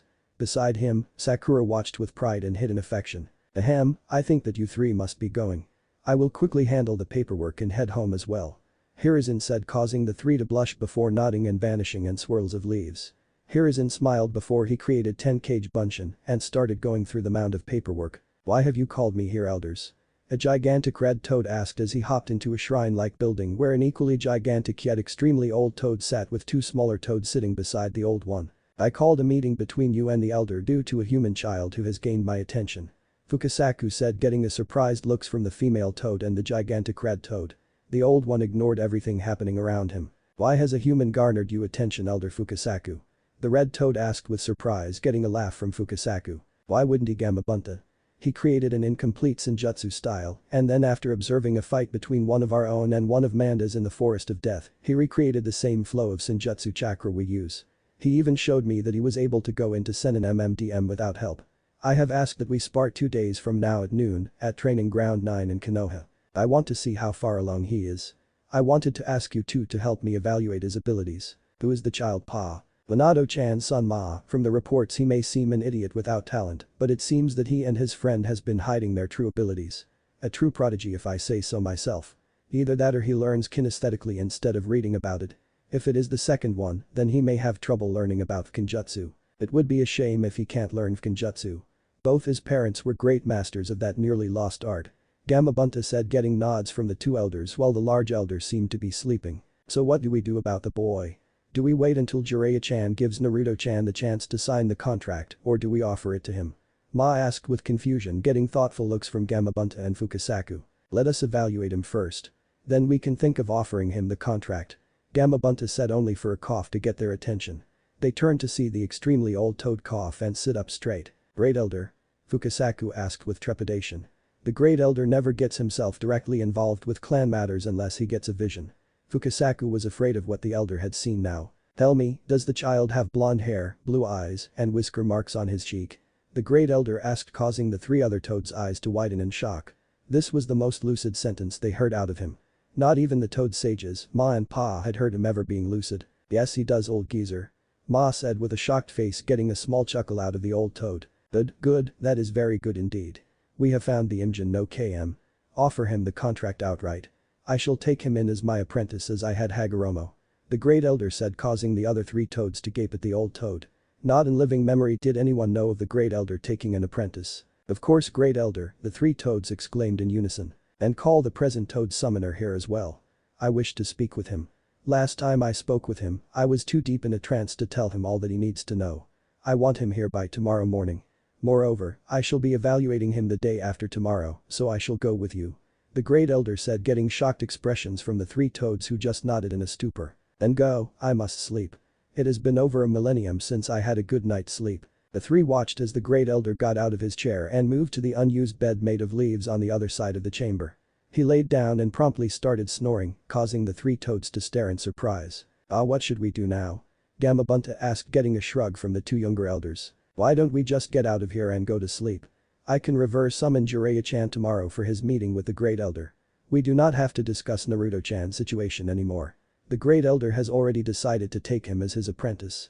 We cannot overrule his decision, not when he finally decided to involve himself in clan matters again. Ma and Gamabunta nodded in agreement before the toad boss headed towards his home, while Ma and Pa left for their hut. Gamabunta was sitting at the edge of Training Ground 9, with Ma and Pa sitting on his head. On his left side, on a tree branch, Hiruzen and Enma were sitting while drinking a cup of steaming green tea. On his right, Sakura was sitting on a tree branch while pursuing a scroll of advanced medical techniques. On the other side of the tree that Sakura was sitting on, an old man with white hair, wearing an ornate kimono with a hit I8 engraved with the kanji for oil on his forehead. The white-haired man was going through a notepad and perversely giggling at random intervals. Naruto was sitting in the middle of the field, meditating. The area around his closed eyes was pigmented orange. To those sensitive enough, they could sense the subtle flow of nature energy from the surrounding into the meditating blonde shinobi and then out of him. To the eyes of the experienced sages, they could see that the child was close to mastering Senin MMDM. How the hell did the Gaki become this good in such a short time without any help? It should be impossible. Minato, Kushina, I hope you are watching over him. You two would be proud of how he is turning out to be. The white-haired man thought before returning his attention back to the notepad in his hands. For the next half an hour, the group waited for the Great Elder to arrive, only for Ma to keep getting agitated until she finally exploded. Where the hell is that old geezer? First he commands us that he will test the child, and now he is late. Calm down, Ma, I am sure the Great Elder will be here soon. Jiraiya said, getting a glare from the old purple toad. This is unbecoming of a sage Shimadono. Enma said, only for Ma to turn her frosty glare at the Monkey King. Besides, I have been here for nearly an hour. A disembodied voice called out, causing everyone but Naruto to jump in shock. A strong whirlwind formed on top of the trees behind the place everyone was sitting before dissipating to reveal the great elder sitting on a tree much too small to hold his weight, yet not even bending in the slightest. "How did we not sense you, great elder?" Fukasaku asked in shock only for the great elder to chuckle. "You lot still have a lot to learn about being a sage. You two are good but not good enough yet. A sage meant to become one with nature. You lot just absorb the natural energy and mold it with your chakra to produce ninjutsu chakra. A true sage would keep the natural energy flowing like the child is doing now. He sensed me the moment I arrived because he was flowing the natural energy through him instead of completely absorbing it to create ninjutsu chakra." The great elder said, getting shocked looks from everyone present. "Child, tell everyone how it felt when I was hiding. The place you were seemed to be vacant, yet the concentration of natural energy was considerably greater than normal, and the flow there was unnatural to a certain degree." The great elder nodded with a pleased smile. "And the feeling of the rest? I could sense their chakra levels, their health and even to a certain degree, their emotions. Is that normal?" "Yes, that is normal for the style you used. The style Fukasaku-chan and Shima-chan uses is the imperfect version of Gamma-sen and MMDM. Tell me, why did you decide to flow nature energy through you instead of absorbing it?" "I was training to decrease the time I needed to create Senjutsu chakra by repeatedly creating and dispersing it. I have decreased the time by at least 5 seconds now." The great elder nodded before he hopped into position in front of Naruto. "Keep that up, and when you can do that 10 times within a second, you would have mastered the imperfect version. After that, I will start training you in achieving a constant flow of nature energy even while moving. You will be molding Senjutsu chakra as if you were born with it. With time, you would even be able to rival all the Bijk at the same time, though I doubt young Kurama within you is pleased with my assessment." The great elder said, getting wide-eyed looks from everyone. "Kit, tell Gamamaru Jiji that he is still the senile old frog he was the day father died." Kurama roared in anger. "Ah, Kurama says that you, Gamamaru Jiji, are still the senile old frog you were the day his father died."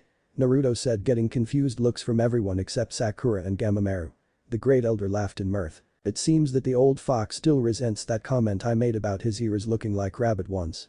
Naruto laughed as well, while Kurama was roaring in his mind about how his ears did not look like rabbit ones. "Anyways, all joking aside, let us spar. I want to see how good you are in the imperfect Sen and MMDM." Naruto just nodded as he crouched down before he jumped towards Gamamaru with his fist cocked back. Gamamaru just raised webbed palm and smacked the child away by barely moving his hand. In fact, everyone saw that Gamamaru just waved his hand and Naruto was smacked out of the air 10 feet away from Gamamaru. Use the connection to nature to manipulate the air to dodge such strikes. Gamamaru roared before he swung his staff at Naruto, releasing a wave of visible greenish-blue chakra. Naruto's eyes widened in shock before he calmed himself and tried to do what Gamamaru had told him. He flooded the surrounding air with his Senjutsu chakra before mentally commanding the Senjutsu-infused air to move him high into the air. Everyone watched in shock as Naruto literally flew higher into the air before leveling out in a wobbly hover. Hiruzen and Jiraiya watched in shock as Naruto flew down and tried to strike Gamamaru on the head, only for a wall of greenish wind to cause Naruto to bounce off and nearly crash into a tree. Growling, Naruto used brute force to uproot the tree and then flew up into the sky with the heavy tree. "What the hell kind of spar this?" Jiraiya asked in surprise, getting nods of agreement from everyone else, even the hidden Anbu. "Take this, you old frog." Naruto screamed as he threw the tree down towards Gamamaru, who just thrust a tongue out, glowing with green chakra, and shattered the tree into tinder. "Kit, use my power. As much as I hate Senjutsu, if we can combine your Senjutsu with my chakra cloak, then we can fight better with the senile old frog. Maybe even defeat him." Kurama said, causing Naruto to nod his head. "But child, you understood what I meant. You have already partially mastered wind manipulation. Now show me your true power, I can sense it bubbling within you. Let it all out." Gamamaru said, causing everyone except Sakura to worry. They all realized that Gamamaru was talking about the Kikbi's power. Everyone watched as Naruto's whole body became clad in a golden cloak of chakra with black ceiling lines flowing through it. A shocking development was the absence of malicious killing intent they all expected. The next shocking feature was that Naruto's eyes were still golden with orange eyeshadow and bar-like pupil with a vertical split running through the center of the bar-like pupil. "That is what I was looking for, child. Show me how strong you truly are." Gamamaru exclaimed before he tapped the ground beneath his feet with his staff, causing the very earth below Naruto to tremble and transform into a giant toad mouth, which then tried to eat him. "Senm. Doku no Hikageru. What kind of jutsu is that?" Enma asked as the toad head made of earth tried to eat Naruto, only for the blonde Bijk Senin to fly out of the way before materializing the head of the Kikbi and pointing it down towards the rising toad head. Balls of blue and red chakra started gathering in front of the Kikbi head before compressing into a black ball of dense black chakra. When the ball was the size of the fox's head, it contracted before the fox head roared, releasing the ball. The child already knows how to create a pijama. The black ball glowed orange-red as it collided with the earthen toad head and exploded, releasing a massive shockwave. Gamamaru just waved a hand, causing a shield of green wind to materialize in front of him. When the shockwave dissipated, only a crater remained with Naruto flying in the air. The fox's head still materialized and Gamamaru calmly dispelling his wind barrier. Good, you and Kurama are well synchronized. In time, you two will be able to work together even better. Now I want to see you go into Bijchem MDM. Gamamaru demanded, getting a feral grin from Kurama's disembodied head. With a sudden spike in chakra pressure, a body formed under the head, clawed hands and feet along with 9 flowing golden tails appeared as well. In front of the group, the Kikbi stood with all its majesty. The Kikbi? It's free. What should we do? The civilians screamed in shock as the younger generation who learned that the Kikbi had been killed watched in awe as a giant old toad jumped into the air and created a swirling ball of greenish-blue water from thin air before launching it at the Kikbi. With a single flick of one of its 9 tails, the Kikbi easily crushed the ball of water before throwing a large tree at the hovering toad, who raised his fist, glowing with a deep greenish-violet chakra, and rammed it into the tree, causing the greenish-violet chakra to immediately encompass the tree before the tree disintegrated to nothing. Sen. Hakai Ken. Alright Gamamaru Jiji, Naruto and I give up. We know when we are defeated, and since this is just an evaluation spar, I do not think going any farther would be wise. Not with the amount of destruction that would happen to Konoha. Finally learn some humility, have you, Kurama? Hagoromo would be proud of you. In addition, you young Naruto, you have proved yourself of strong mind, being able to remain happy and sane, even with the burden of holding the great Kikbi no Imp from the world. What's more, you have been able to remove the hatred he had for humans and befriend him, gaining a great ally to fall back on should you find yourself overwhelmed. I accept you as a toad summoner and my own apprentice, the first after Otsutsuki Hagoromo, the Rikiden Sennin. As his descendant, I expect great things from you. The old toad sage said before he landed atop one of the trees under him. The populace of Konoha saw the Kikbi land opposite the toad and bowed. As the brat really removed the hate from the Kikbi's heart. One of the civilians asked, getting confused looks from the children near her. It seems so, and has complete mastery of its power as well. We should have trusted Yondaime Sama's sealing skills and his trust in the child. He should have been honored as a hero. A man said, getting a scoff from another man. Hell no, it just proves that he was the demon himself. We should have killed it before it had regained its power. Now it will just wait until it grows bored with playing a human and kill us. Thus give him a chance. If he had such power for so long, Konoha would have been destroyed long ago. A woman said when an Anbu team appeared on a nearby rooftop, along with many Jonin and Chunin appearing on neighboring rooftops. A Jonin with silver hair, masked face and his hit eye covering half of his face, walked forward with a shocked expression. This can't be happening. How can a child barely 12 years old tame the Kikbi? He is now like the Hachibi Jinchuriki. The man exclaimed hysterically when an Anbu walked up to the man and patted his shoulder. I don't know how he did it, but he should be respected for achieving the impossible. He just graduated the academy and already an S-rank ninja. With the power of the Kikbi at his disposal, there would be very few able to defeat him in battle. You should be proud of him, Kakashi-senpai. He did what your sensei hoped he would. Yondaime Sama's trust in the child was spot on. Kakashi nodded before he rushed towards training ground 9 when the Kikbi dissipated, causing a small figure to fall from the sky. Should we follow him? An Anbu asked, getting a nod from his companion before all the shinobi and Kunoichi rushed towards training ground 9. Naruto. Sakura screamed before she jumped down from her perch and rushed towards the falling Naruto. Hiruzen, Jiraiya, Enma, Fukasaku and Shima following close behind. They all knew that they would fail to reach the blonde Jinchuriki in time, yet still tried when Gamamaru flicked his hand, causing a swirling platform of green wind to catch the falling Naruto before carefully setting him down to the ground. Gamamaru touched the downed blonde shinobi, causing a green glow to suffuse his body before dissipating. Grand Elder, is he alright?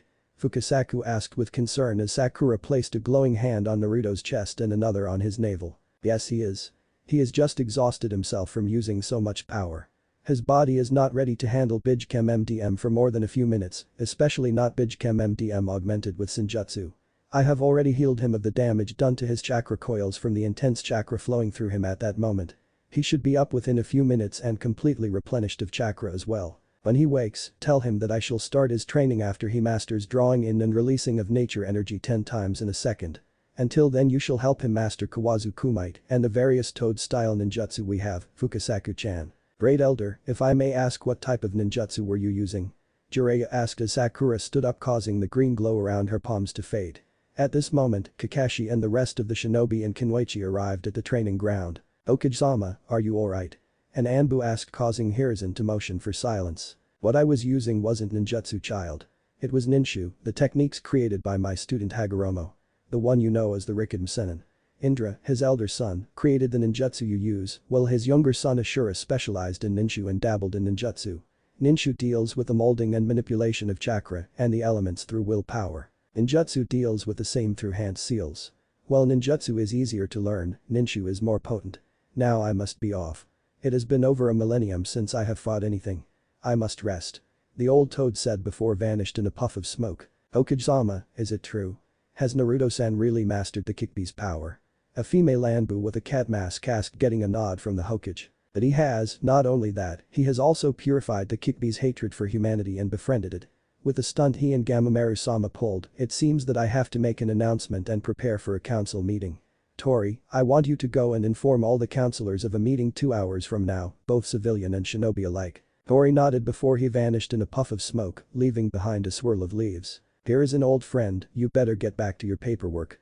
I shall keep an eye on young Naruto until he wakes up with this young Kunoichi and the toads. All of you shinobi in Kunoichi, don't you have work to do?" Enma said, causing most of the ninja to look sheepish and vanish in puffs of smoke, leaving behind only a couple of ninja and Anbu, among them Kakashi and a male Anbu with a cat mask. "All of you get out of here. Naruto-kun isn't a threat." Hiruzen said, getting nods from the stragglers as they all left, leaving behind Kakashi and the Nico Anbu. "Why are you still here, Kakashi, Nico?" "Okage-sama, with all due respect, we just want to make sure that Naruto-san is alright. I respect him for being able to befriend the Kikbi and become a fully realized Jinchuriki at such a young age." Kakashi nodded in agreement with Nico's statement, causing Hiruzen to nod in understanding. "Alright, you two keep an eye on him. 2 hours from now, I want you two to bring him to the council meeting room, that is if he wakes up by then. The council and I have much to discuss with him. Bring Sakura-chan as well, she knew about his abilities and has been hiding her own. The ninja council will be interested to know why a civilian did such a thing." Hiruzen said, getting a nod from the two before he vanished in a puff of smoke and leaves. Chapter 2, A Heritage Revealed. "Okage-sama, is it true that the Kikbi has escaped?" A civilian counselor asked with fear in his voice as Hiruzen walked into the council meeting chamber. Hiruzen just ignored the man and took his seat. He placed a folder in front of him before he opened it up and checked the contents. For the next few minutes, Hiruzen checked each of the papers within the folder while the civilian council fidgeted. The shinobi council, on the other hand, was staring at Hiruzen with stoic expressions. One of the elders, a man with bandages covering half of his face and his right arm, stared at Hiruzen with an unreadable expression. After what felt like hours, Hiruzen put down the papers before turning his attention to the assembled council. "As you know, about 2 hours ago, the Kikbi was seen battling an old toad at Training Ground 9, Hiruzen said, causing everyone to nod in agreement. "I shall tell you now that it was a sanctioned spar between our allies, the Toad Summon Clan, and the Kikbi Jinchuriki, wielding the full power of the Kikbi as a fully realized Jinchuriki. Do you mean to say that you allowed the demon brat to release the Kikbi?" One of the civilian counselors asked in an accusatory tone, causing Hiruzen to focus his killing intent on the fool. "Anbu, have that man arrested and publicly executed for breaking my law," Hiruzen commanded, causing a female Anbu with a dragon mask to appear and drag the man out of the room after knocking him out. "Now does anyone want to interrupt me again?" "No, Hokage-sama, but may I ask what you meant by fully realized Jinchuriki?" Haika Hiyashi, the present head of the Haika clan, asked, getting a nod from Hiruzen. The Hame cough interrupted Hiruzen before he could speak. Turning to the source, Hiruzen saw the bandaged elder had coughed. "Yes, Danzo. May I explain, Hiruzen?" Hiruzen became suspicious but nodded. "My fellow counselors, a fully realized Jinchuriki are Jinchuriki who has the full power of their bij under their control, to the point of taking up the form of the beast sealed within them. Until now there have been only 2 other fully realized Jinchuriki. The Yonde Mizukage, the Sanbi Jinchuriki, and Karabi, the Hachibi Jinchuriki of Kumo. However, what surprises me is how the child became a fully realized Jinchuriki without formal training," Danzo said, causing Hiruzen to realize what the old warhawk was after. Seeing that the whole council was looking at him for answers, Hiruzen sighed in defeat. "I also don't know how he did it. The only thing I know is that he and a friend of his, Haruno Sakura, have been hiding their true abilities for as long as they have been in the academy. Young Naruto is also a sage like Hashirama-sensei was. He created his own variant of Senjutsu, and finding it incomplete, he studied the flow of Senjutsu chakra within a toad summon fighting against a snake summon in the Forest of Death and recreated it. Even the sages of Mambakyuzen were surprised. Their great elder, who normally remains in a trance, came personally to test Naruto-kun. While testing him, that was the sanctioned spar, Gamamaru-sama told him something causing him to suddenly become a master in wind manipulation while in Senin MMDM. The spar ended when Naruto fainted from the strain of using the full power of the Kikbi, along with Senin MMDM at the same time. As of this moment, Gamamaru-sama has decided to take Naruto-kun in as his first apprentice since training the Rikiden Senin over a millennium ago. Hiruzen said, getting shocked expression from everyone, including Danzo. So he was a prodigy hiding in plain sight. Nara Shikaku, the Jonin commander and the head of the Nara clan, asked, for the first time outside a war, not sleeping through a council meeting. Shikamaru did say that there seemed to be something strange with Naruto-san. I thought he sensed the Kikbi's presence within the boy, now I think that he meant that Naruto-san was hiding his abilities. He had to have been. No one else, especially a dead last academy student, could sneak into Anbu HQ, dye many of the uniforms orange, and then escape without being caught, let alone not leaving behind any traces that we could point to him, even if we know that he was the one who did it.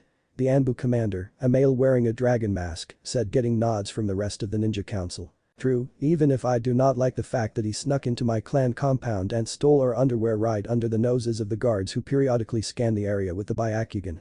I still don't know how he did it, but his stealth is impressive. Heike Hiyashi said, getting shocked expressions from everyone present. Anyway, that is not what I called all of you here for. I have a few documents for you to review before I tell you the agenda of the meeting. Hiruzen said before he motioned for an Anbu to distribute the papers in the folder. The council took a few minutes to pursue the documents before Danzo calmly placed his copy on the desk. He was sabotaged and he realized it. He is a textbook example of a shinobi.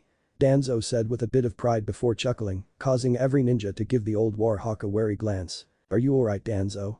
Hiruzen asked only for Danzo to laugh aloud. Alright, I am better than alright. I wanted to train him to be what he has become without help. He understands the darkness of the world and uses the shadows to cloak himself, though I should have expected it, with his heritage. Danzo said, causing Hiruzen to inwardly panic. What heritage? Wasn't he an orphan that Yondaime-sama picked randomly? A civilian woman asked, getting a scoff from Danzo. If the reports of his strength are true, and I have no reason to doubt it, then there is no reason to hide his heritage for fear of his safety from his parents' enemies. I have been meaning to ask Hokage-sama, my daughter came to me last night and said that you confirmed that young Uzumaki-san is in truth the son of the Akai Chishio no Habanero. Yamanaka Inoichi, the head of the Yamanaka clan, asked, getting a nod from Hiruzen. Then his father was the Kairoi Senko, wasn't he?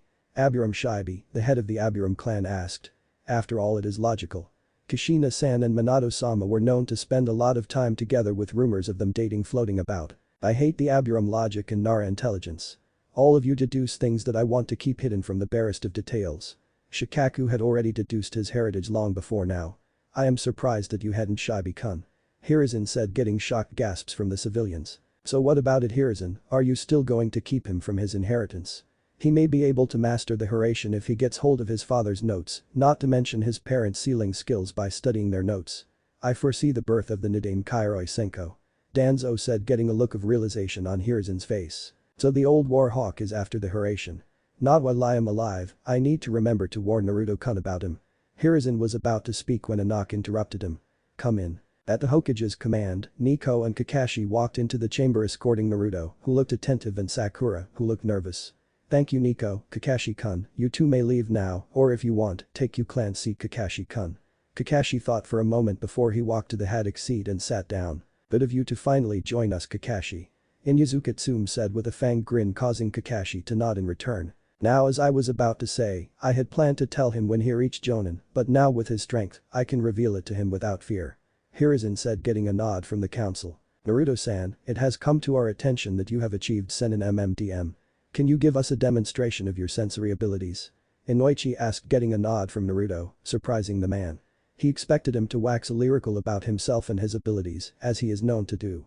Naruto closed his eyes and took a deep breath before releasing it. Repeating the motion a few times, Naruto suddenly opened his eyes to reveal orange pigmentation around them, with the pupil being a horizontal bar, and the eyes had changed color to a yellow, instead of the vibrant blue it usually is. Jiraiya is standing beside the door under a cloaking jutsu.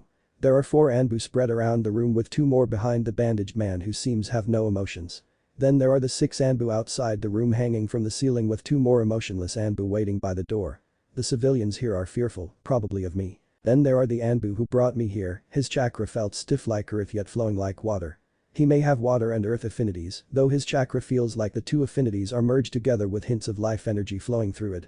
Naruto said, getting shocked expressions from everyone present. Inoichi knew that good sensors could pick up hints of emotion from the flow of chakra, but to notice the elemental affinities including the sub-elemental affinities was astounding. The man with the wide eyes has a feeling of stiffness in his chakra as well, so he must have earth affinity as well.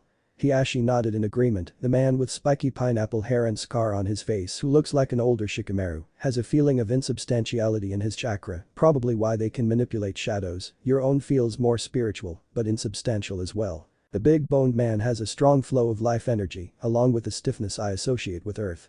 Inoichi nodded in understanding of what Naruto meant. Then the man with his face half covered in his hit I ate his own, feels like it will shock anyone who comes in contact with it. Then there is the eye he is hiding underneath the hit I ate. It feels foreign. Probably a transplant, though the level of chakra in it tells me that it is a constantly active ninjutsu. Naruto said while pointedly looking at Danzo's right arm, causing the man to nervously stare back. After a staring at each other of a couple of moments that was ignored by everyone except Jiraiya and Hiruzen, Danzo interrupted, I think that concludes demonstration. It is impressive how much details you can perceive with your sensory abilities. I do not think I have heard of any sensor being able to sense anything other than negative emotions. Their ability will be a boon in the field for reconnaissance and tracking missions. Tell me, can you sense the chakra trails left behind as well? If I concentrate enough, then yes. Naruto said with a guarded tone, causing Danzo to nod. And the range? Hiashi asked, getting a calculative stare from Naruto. After a few moments Naruto said, at the moment I can sense the whole of Konoha. If I concentrate, I may be able to sense a few more miles out. What? But that's impossible. Even the sharpest Byakugan would fall short of the outer districts of Konoha from here. There is nothing impossible in this world. Have your sharpest Byakugan ever been forced to be strained enough to increase the range? Naruto said with a cold tone, causing a shiver to run down Hiashi's spine. Danzo and Hiruzen hid a smile. Thank you for that enlightening demonstration, Naruto-san, Aburam Shibi said, causing Naruto to nod in appreciation. Will you give us a demonstration of the Kikbi's power? Danzo said, getting shocked and worried expressions from the counselors. What are you talking about, Elder Danzo? Why would you want the Kikbi to be free? It will kill us as soon as Naruto-san releases it. A civilian cried in fear only for a strong killing intent to causing the man to freeze in fear. I would appreciate if you didn't treat the fox as a dumb beast hell-bent on killing. He is a sentient being just like you and me. It is behavior like that which had tainted Kurama's heart with hatred of humans. I worked very hard to dispel that hatred, so I would appreciate it if you did not give him reason to start hating humans again. Also, do not insult my friend. It was hard to befriend him, but he is a good friend, an honorable one as well. I know details about the attack that none but my father and mother knew. Naruto said, getting surprised looks from everyone except Sakura. Baka, you weren't supposed to tell the world that you know who your father is. Sakura exclaimed before she saw the look she was getting and blushed in embarrassment. Naruto released his killing intent from the civilian, causing him to faint on the spot. How long have you two know about Naruto's parents and how? Hiruzen asked with a serious tone, causing Sakura to gulp in fear. I met their chakra imprints in my mindscape when I was trying to mastering Kurama's power last summer. They left the imprints to help me with the process. I told Sakura-chan about them since she is my closest friend.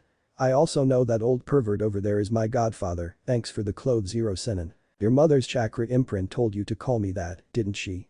Jiraiya asked with a flat tone, causing Naruto to grin and nod. I should have known. Only Kushina would do something like that. Even from beyond the grave, she torments me with that accursed nickname. Why did you ask me if you were related to Kushina-chan yesterday, if you already knew? Hiruzen asked with confusion, only for Naruto to stare at him with an equally serious expression. I wanted to see if you would hide that knowledge from me or not. If you did, then I would have put you down as having malicious intents with me. It was a test to see if I could trust you, as in the shinobi world, nothing is as simple as what it seems. Naruto said, getting an understanding nod from the shinobi council, while Danzo looked at him with barely hidden happiness. The other two elders looked at him pride. The female elder, Kaharu, commented, you remind me of Tobirama-sensei with Hashirama-sensei's happy-go-lucky nature mixed in. Now that I am in your presence, you even have the same presence as Hashirama-sensei. Thank you for the compliment, but may I ask what was the real agenda of the council meeting? I do not think this was it. Naruto said with a cheeky grin, causing everyone to face fault at getting this distracted from the true agenda. Ahem, you are right, Naruto-kun. The meeting was about informing the council of your status as a fully realized Jinchuriki and a Senin. Then I was planning to discuss the merits and demerits of releasing your heritage to the world, so you may go. There shouldn't be any discussion. I understand that you want to protect me, but revealing my heritage and status as a fully realized Jinchuriki has more merits than demerits. True that my parents' enemies could target me, but it is not as if I cannot defend myself. revealing that would instead causing our enemies to fear angering us while reassuring our allies of our power. It may even prevent our allies from betraying us out of fear of us retaliating. It would also bring in more missions and allies to us. Naruto said, getting a shocked look from everyone, including Sakura, who did not know that Naruto was this good with politics. That is a very good proposition. It is true that many minor villages fear to attack Kumo, and even though Kiri is embroiled in a civil war, Yagura's status as a cage-level ninja and a fully realized Jinchuriki prevents overzealous minor villages from attacking them. Danzo said with an approving nod of his head. Are you sure that you want to take the risk, Naruto-kun? You will be in grave danger. Hiruzen asked, only for Naruto to gently refute him. You are letting your affection for me prevent you from looking at the bigger picture, Jiji. What is a shinobi? Naruto said, getting a look of realization from Jiraiya and Kakashi. Seeing the confused looks from everyone, Naruto continued, a shinobi is one who endures. I am a shinobi. Moreover, I am a shinobi who aspires to become Hokage. If I am afraid to put my life on the line for my village and country, then I don't deserve the hit I am proudly wearing on my forehead. Shikaku nodded in understanding. I see what you mean, Naruto-san.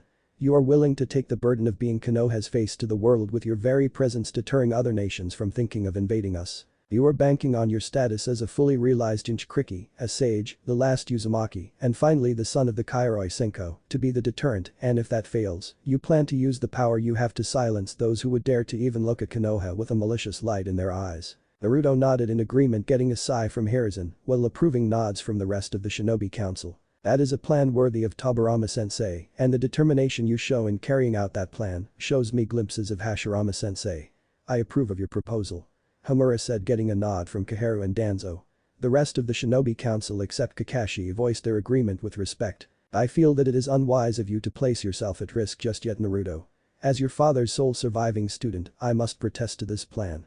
Kakashi said with worry, only for Naruto to chuckle. If you were my father's pupil, then you know that I won't back down from a small threat to my life.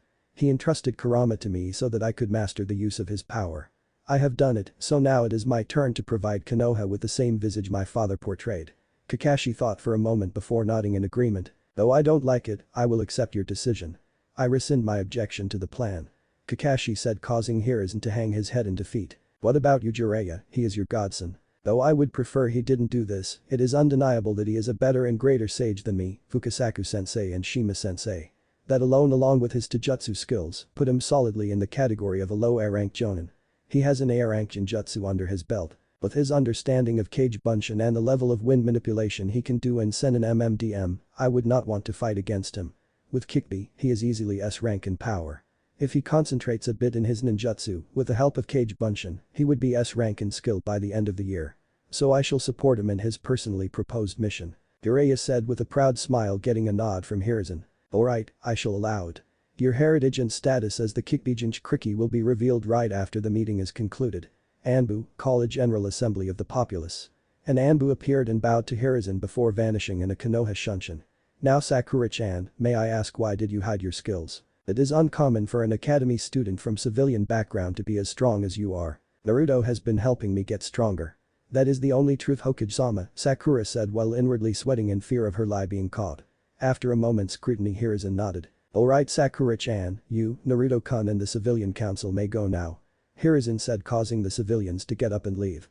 Before they all left, the head of the civilian council turned to Naruto and bowed. Naruto-sama, please forgive us for our transgressions against you. The man said, getting shocked looks from some of the shinobi council. What's in the past is in the past. Let us head towards a brighter future and not bring up painful memories. I can understand your pain to a certain degree and your fear. There is no need to ask for my forgiveness. Naruto said, getting shocked looks from the civilians and shinobi alike, while Danzo watched with a calculative expression on his face. The civilians bowed before heading out of the room. That isn't something you see every day, Tsume said with a gruff laugh, getting chuckles from Choza and Jiraiya. Sakura and Naruto were about to walk out of the council chamber when Naruto suddenly stopped. I have been meaning to ask, does the Uzumaki clan have a council seat in Konoha? Everyone looked surprised at the inquiry, but Danzo replied, they do not, but the alliance charter between Konoha and Uzushio states that if a branch of the Uzumaki clan were to form in Konoha, they would be given a council seat. Why do you ask, Naruto-san? Do you plan to recreate the Uzumaki clan in the future? That should be obvious. As if I would let my clan die out. Naruto said with a scoff. Thank you for your consideration of my proposal. With his piece said, Naruto walked out of the council chambers with Sakura in tow. That Gaki has a very heavy presence. A similar presence to what you had during the Second Shinobi World War, sensei. Jiraiya said, getting a nod of agreement from Kaharu, Hamura and Danzo. Hiruzen hummed in thought before he sighed and turned back to the council. What news do you have on Iwa, Jiraiya? I want to be prepared for the fallout of the reveal. Hiruzen said, causing everyone to become serious. Naruto and Sakura had just entered his home when Sakura smacked Naruto on the back of his head. What the hell were you playing at, Naruto? I thought we wouldn't be changing the past too much. What reason did we come back if we aren't going to be changing the past, and since our powers have already been revealed to a certain degree, we should just use it to our advantage. Yesterday, I think I was able to convince Sasuke that being a lone wolf would only end in disaster. I offered to help him get stronger. He said he would think about it. I hope that we will be able to keep him out of Orochimaru's hands now. That could already have changed the future by a great degree. Kurama guided me what to do in the council chambers. He said something about showing the qualities that is desirable in a leader. That would help me gain allies on the council, which would then help when the time came to hunt down Akatsuki. I decided to follow Kurama's lead. Sakura nodded in understanding before she said, then why didn't you reveal Danzo? He is useful at the moment. Well, I hate manipulations. Kurama and I decided make Danzo think that I share similar ideologies with him. That will cause him to lower his guard. And when his guard is down, I will take him out in a single fell swoop. Sakura gulped at the serious expression on Naruto's face as she faintly blushed. Shaking her head to clear out unnecessary thoughts, Sakura said, that is risky, but so you. Naruto nodded in agreement when something occurred to him, causing him to become pale as a corpse. Seeing his pallid expression, Sakura became concerned. You alright, Naruto? Naruto just nodded, yeah, but I don't think I will be soon. Sakura raised an eyebrow in confusion when Naruto continued, Gigi is about to reveal my heritage within the hour. So? I thought you would be happy to finally be able to tell the world who your parents are. You don't understand. As soon as my heritage is revealed, the whole of Konoha will start treating me as the son of the Yondaime, instead of Uzumaki Naruto. They will ignore who I am and the fangirls. I know I laughed when Sasuke was hounded by fangirls, but now I will be the one running away. Naruto exclaimed, hyperventilating only for Sakura to smash a fist onto Naruto's head. Calm down, Baka. Very few treat you as Uzumaki Naruto. Most of the elder populace treats you as Kurama, while our generation treats you as an annoying prankster. Instead of getting glares, you will be getting looks of awe.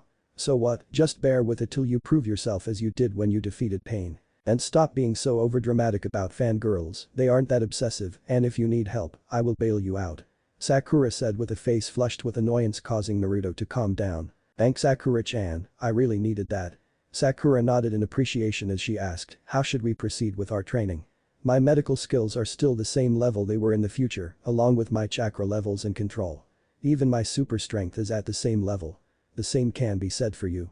The only drawback is our physical stamina. I tested out my own yesterday and found that it was greater than what I originally had at this age, but still behind the levels of fitness I had in the future.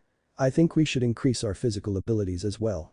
You can barely hold Bigchem MDM for a couple of minutes. That would be worse than useless. Naruto nodded in agreement. We can join Super Bushy Brow Sensei and Bushy Brows in their physical training regime. It would give us an excuse to our accelerated growth in stamina and physical skills. Sensei and Lee's training regime, huh? If we were able to even follow a quarter of their insane routine, we would improve tremendously, and since I do not have Shishim here to help me, they will have to do. Do you think I should learn more ninjutsu? You should, you only have a couple of defensive and support dotenjutsu. Adding a few offensive ones and a few suiton ninjutsu would only help you. I will need to learn the other 4 elements, and then Futon, Imton and Jiton I got from the other Bijk when they entrusted me with their chakra. Even with Kage Bunshin, that will take a lot of time. Sakura nodded in agreement as Naruto continued, then I also have to train with Pa and Ma to master the Toad-style ninjutsu and the various collaboration ninjutsu with summoned toads. Not to mention mastering Senin MMDM like Gamamari Jiji said. I will have my hand full with them. You will also be picking up Kenjutsu, it was you clan's specialty after all. Sakura said, getting a groan from Naruto, who had collapsed on his couch. Sakura sat down beside him, patted his head, and said with a giggle, there, it isn't that bad a situation. You will just have to abuse the hell out of Kage Bunshin, and every time you collapse from brain trauma, I will heal you back up. With Kurama helping, I predict you will be up and annoying everyone the very next day. Naruto just glared at her before he yawned. He rested his head on the couch's headrest and started falling asleep. Still feeling tired, huh? Sakura asked, getting a sleepy nod as Naruto fell into a deeper sleep. Sakura watched him sleeping for a few moments before with a fond smile. He looks cute when he sleeps. How come I never noticed it before? Sakura thought to herself as she absently ran a hand through Naruto's messy blonde hair before she quickly brought her hand back with a massive blush adorning her face. What the hell am I doing? This is Naruto, the noble baka known to do the impossible, but still the baka. The treacherous part of her mind whispered, but he is you baka. He still hasn't given up on you. But Hinata already declared her feelings to him. Sakura argued with her inner self only for the inner self to refute that was in the future, and even then Naruto didn't act on her confession. He had already gained a lot of respect after defeating Pain, and everyone had learned of his burden. He didn't have any excuse to not date her, yet he didn't. But I love Sasuke. You, or did you love the idea of healing his broken heart? Moreover, I doubt you will be attracted to Sasuke as he is now. You and Naruto are both older in mind than body. You both will have difficulty in accepting someone your physical age, as they will not be mature enough mentally. Not to mention you did not refute Yondaime-sama's claims of you being Naruto's girlfriend when he first appeared on the battlefield with the other reincarnated Hokage and Sasuke. But how would I refute that when his dead father was happy thinking he had a girlfriend? It would have made Yondaime-sama sad. Would it, or did you secretly like being called Naruto's girlfriend? I don't like Naruto like that. Sakura argued with her inner self, only to get a scoff from her causing Sakura to hesitate for a moment. Do I? That is something you need to find out yourself. Even if I told you, you won't agree with me, even though I am a part of your psyche. Inner Sakura said before she went quiet, leaving Sakura to mull over the direction her thoughts had taken. While mulling over her thoughts, Sakura slowly fell asleep on the couch with her head resting on Naruto's shoulder. The sound of giggling reached the ears of two sleepy people. A pair of mesmerizing cerulean eyes opened to see Jiraiya standing in front of them, writing in a small notepad while giggling. "Hiro-sennin, what are you doing?" Naruto asked as he tried to get up only for a weight on his left side to hold him down. At the same time, Sakura groaned and opened her emerald eyes only to see Naruto's confused cerulean eyes staring at her. "You two are a gold mine," Jiraiya said with a giggle, causing Sakura to realize the proximity she had with her time-traveling friend and jumped back with a red face. Naruto became fearful that Sakura was about to punish him when Sakura turned her wrath on Jiraiya. "You old pervert. You can change even the most innocent of situations into something perverted." Sakura screamed as she punched Jiraiya into a wall. As Jiraiya slid down the wall, he groaned out, "Damn, she's like a second coming of Tsunadeheim. I am still tired from the training I did yesterday. We fell asleep discussing how we were going to proceed with our training, got it?" Sakura said with a menacing aura. Jiraiya nodded in agreement, not wanting to feel the wrath of the girl with super strength. "How did you get in here anyway, Hiro-sennin?" Naruto asked when he saw that Sakura was not about to beat him up for falling asleep beside her. Jiraiya perked up at Naruto's question and said, "Oh right, sensei wants you in his office tomorrow morning to pick up the documents pertaining to your heritage and inheritance when you go to pick up your ninja registration card. Now get up and dress in the formal kimono I placed on your bed. We need to get to the Hokage mansion soon.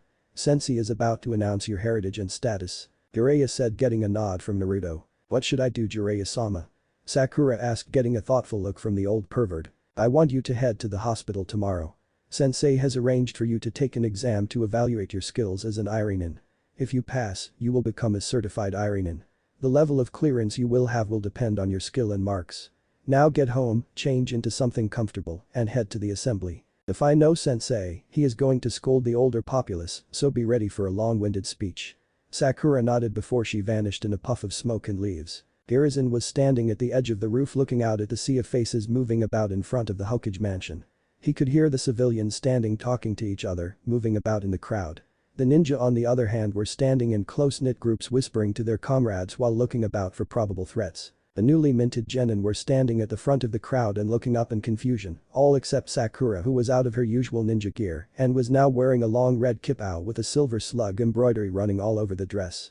Hiruzen saw that unlike her former classmates, she had come armed with a kunai holster peeking from the slits in the kippao. Hiruzen also noticed a medical pouch hanging from her waist. She has a completely different demeanor from her fellow genin. Is it alright of me to put her with Naruto-kun? It would disrupt the balance of the team. Hiruzen thought with a pensive expression when Jiraiya and Naruto arrived in a Konoha Shunshin. Hiruzen turned to greet the two but was stunned at how Naruto looked. Naruto was wearing a white kimono that highlighted his blonde hair. An embroidery of a fox with 9 tails with its tails wrapping around the hems was done in deep crimson thread. A toad, done in gold thread, was seen sitting on the fox's head with a yellow halo-like appearance around its body, as if it had flashed onto the fox's head. The large Uzumaki swirl was embroidered in red thread on the back. Naruto's messy hair seemed to be spiking up at random places, giving him a wild appearance.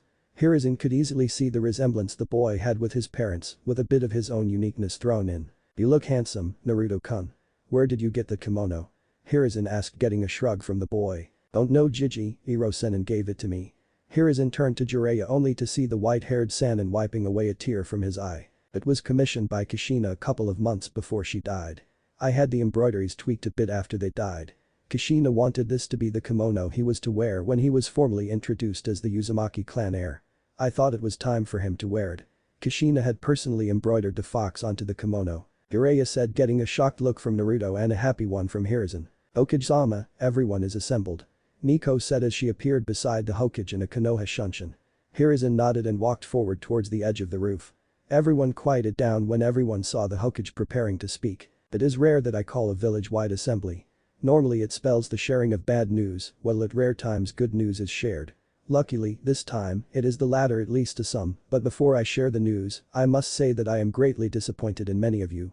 Hashirama-sensei created this village so that everyone would be treated with respect and equality. He created this village so that the children could live happy lives away from the darkness that permeates the world. He would be extremely depressed at what Konoha has become now. Hiruzen said, getting confused looks from everyone present. Is this the Konoha our beloved Yondaime sacrificed himself for? A village that would spit on his last request and victimize a hero who had unwillingly taken on a burden far greater than most understand, a village who would mentally and physically torture a young child due to ignorance and malice for something he did not have any control over. A village that would victimize the son of the very man you idolize.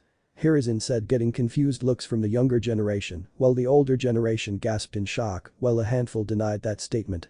Hiruzen let the crowd calm down a bit before he continued. I don't know how the child remains sane, how he can still put his life on the line for a village that has spited him so. I know that if I were in his position, I would have probably tried to destroy the village and succeeded with the power that was sealed within the child. Young ones, all who were too young to remember the Kikbi attack or were born after it, I have a confession to make. The day the Kikbi attacked, the Yondaime did not kill it. No living man can kill it permanently. Within 9 years, the beast would have been back. Therefore, the Yondaime did what was the only sure way to defeat a being like the Kikbi. He sealed it in a newborn child at the cost of his own soul. With his dying breath, he asked that the child be seen as the hero he is, instead of the beast sealed within him. Who is the child, Hokage-sama? Many of the younger generation asked with curiosity when Hiruzen did not continue. After a few moments, Hiruzen motioned for someone to walk forward. As Naruto came into view, the younger generation looked stunned, while many of the older generation looked at him with neutral faces, while some stared with anger. Only a handful stared at him with respect. This is the child. He has bared the burden of holding back the malice of the Kikbi, while also suffering under the malice and negligence directed at him from the village he is protecting. Surprisingly, he has been able to remove the malice from the heart of the Kikbi and befriended the beast to the point that the fox would work with Naruto-kun here to protect the village. He has done what his father entrusted him to do. I give you Uzumaki Naruto, the Kikbi Jinchuriki and the son of the Yondaime Hokage, Namikaze Minato, and the Akai Chishio no Habanero, Uzumaki Kushina, the present heir of the now nearly extinct Uzumaki clan. Hiruzen said, getting shocked looks from everyone except those who already knew. Naruto-kun here has decided to take on an S-rank mission to become the face of Konoha. He shall be the bar that the other nations shall judge us from now on. Even without the power of the Kikbi, Naruto-kun is as strong as a rookie jonin.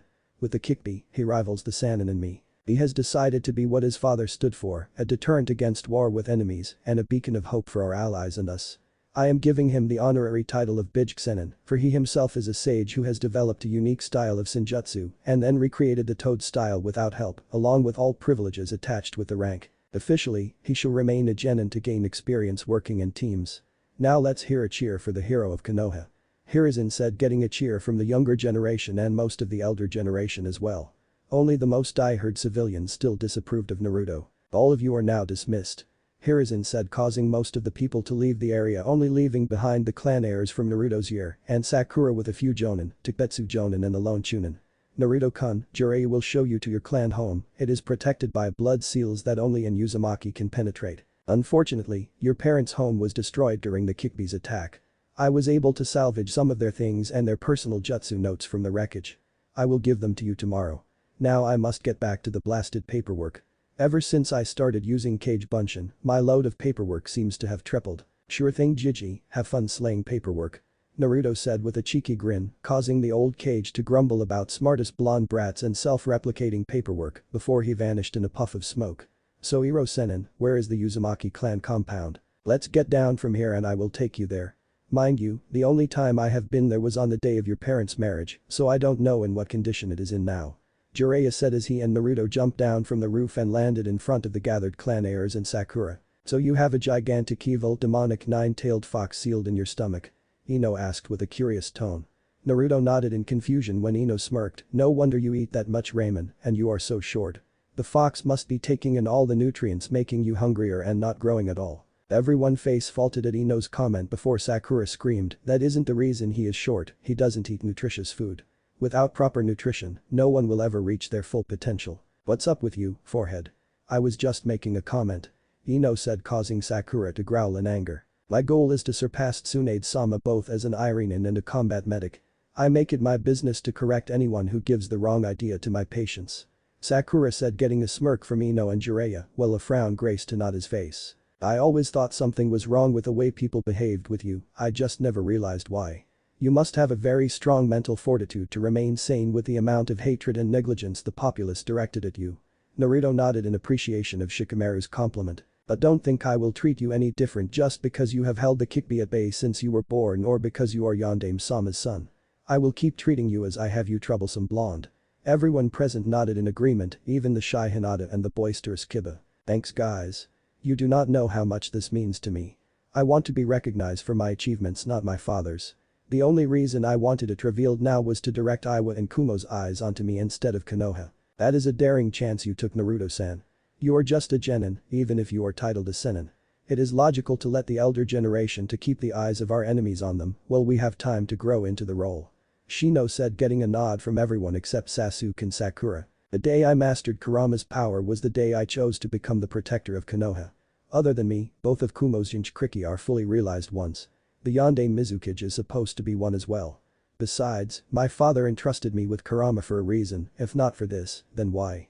Naruto said, getting reluctant nods from everyone. You kids should understand that sensei never did something without a reason. Besides, none but an Uzumaki can hold the Kyuubi. No one has the physical capabilities to hold such a powerful entity. The kids turned around to see Kakashi standing behind them. You did a hell of a job, kid. I can see why father has so much belief in you. You did something that was thought to be impossible. A bearded jonin smoking a cigarette said. Seeing the confused looks on everyone's faces, he said, I am Sarutobi Asuma. Sandaime-sama is my father. Yosh, your flames of youth burn brighter than the sun, make sure to never let it go out. A green spandex-clad jonin said, getting sweat drops from everyone present. Ah, thank you, I think. Naruto said with a strained grin on his face. The green spandex-clad jonin nodded. The rest of the gathered jonin and Takebetsu jonin just shook their heads in exasperation. Please refrain from corrupting the next generation with your flames of youth ideology. You already have corrupted your apprentice. A man wearing a bandana said with a severe expression on his face. The name's Iki Kurenai. These are my friends Inyazuka Hana, Yuzuki Ikao and Mitarashi Anko. We commend you on decision to become the face of Konoha. That is a noble thing. I don't think I would be able to do that if I was in your position. The jonin with red eyes said while pointing towards a woman from the Inyazuka clan wearing a chunin vest, a purple-haired woman wearing Anbu armor, and another purple-haired woman with her hair done in the style of a pineapple, wearing a fishnet armor under a tan trench coat. The three women nodded in agreement with the gathered of Takebetsu jonin nodding with them. One of the gathered Takebetsu jonin, one biting on a senbon, walked forward and patted Naruto on his back. Your father helped three of us learn a variant of his Hiraishin, the Hiraijin no Jutsu. If you plan to learn his one, just come find me. It would be my honor to help you learn it. The name's Shiranui Genma, you can find me in the jonin long. Thank you, I will be sure to find you when I try and learn the Hiraishin.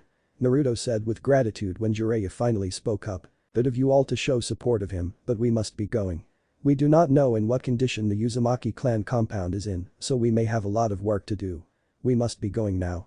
Everyone nodded in understanding before saying goodbye and leaving, all except Sakura and the purple-haired woman wearing Anbu armor. How about I come and help? Then I can make sure that the baka doesn't fill his fridge with ramen again.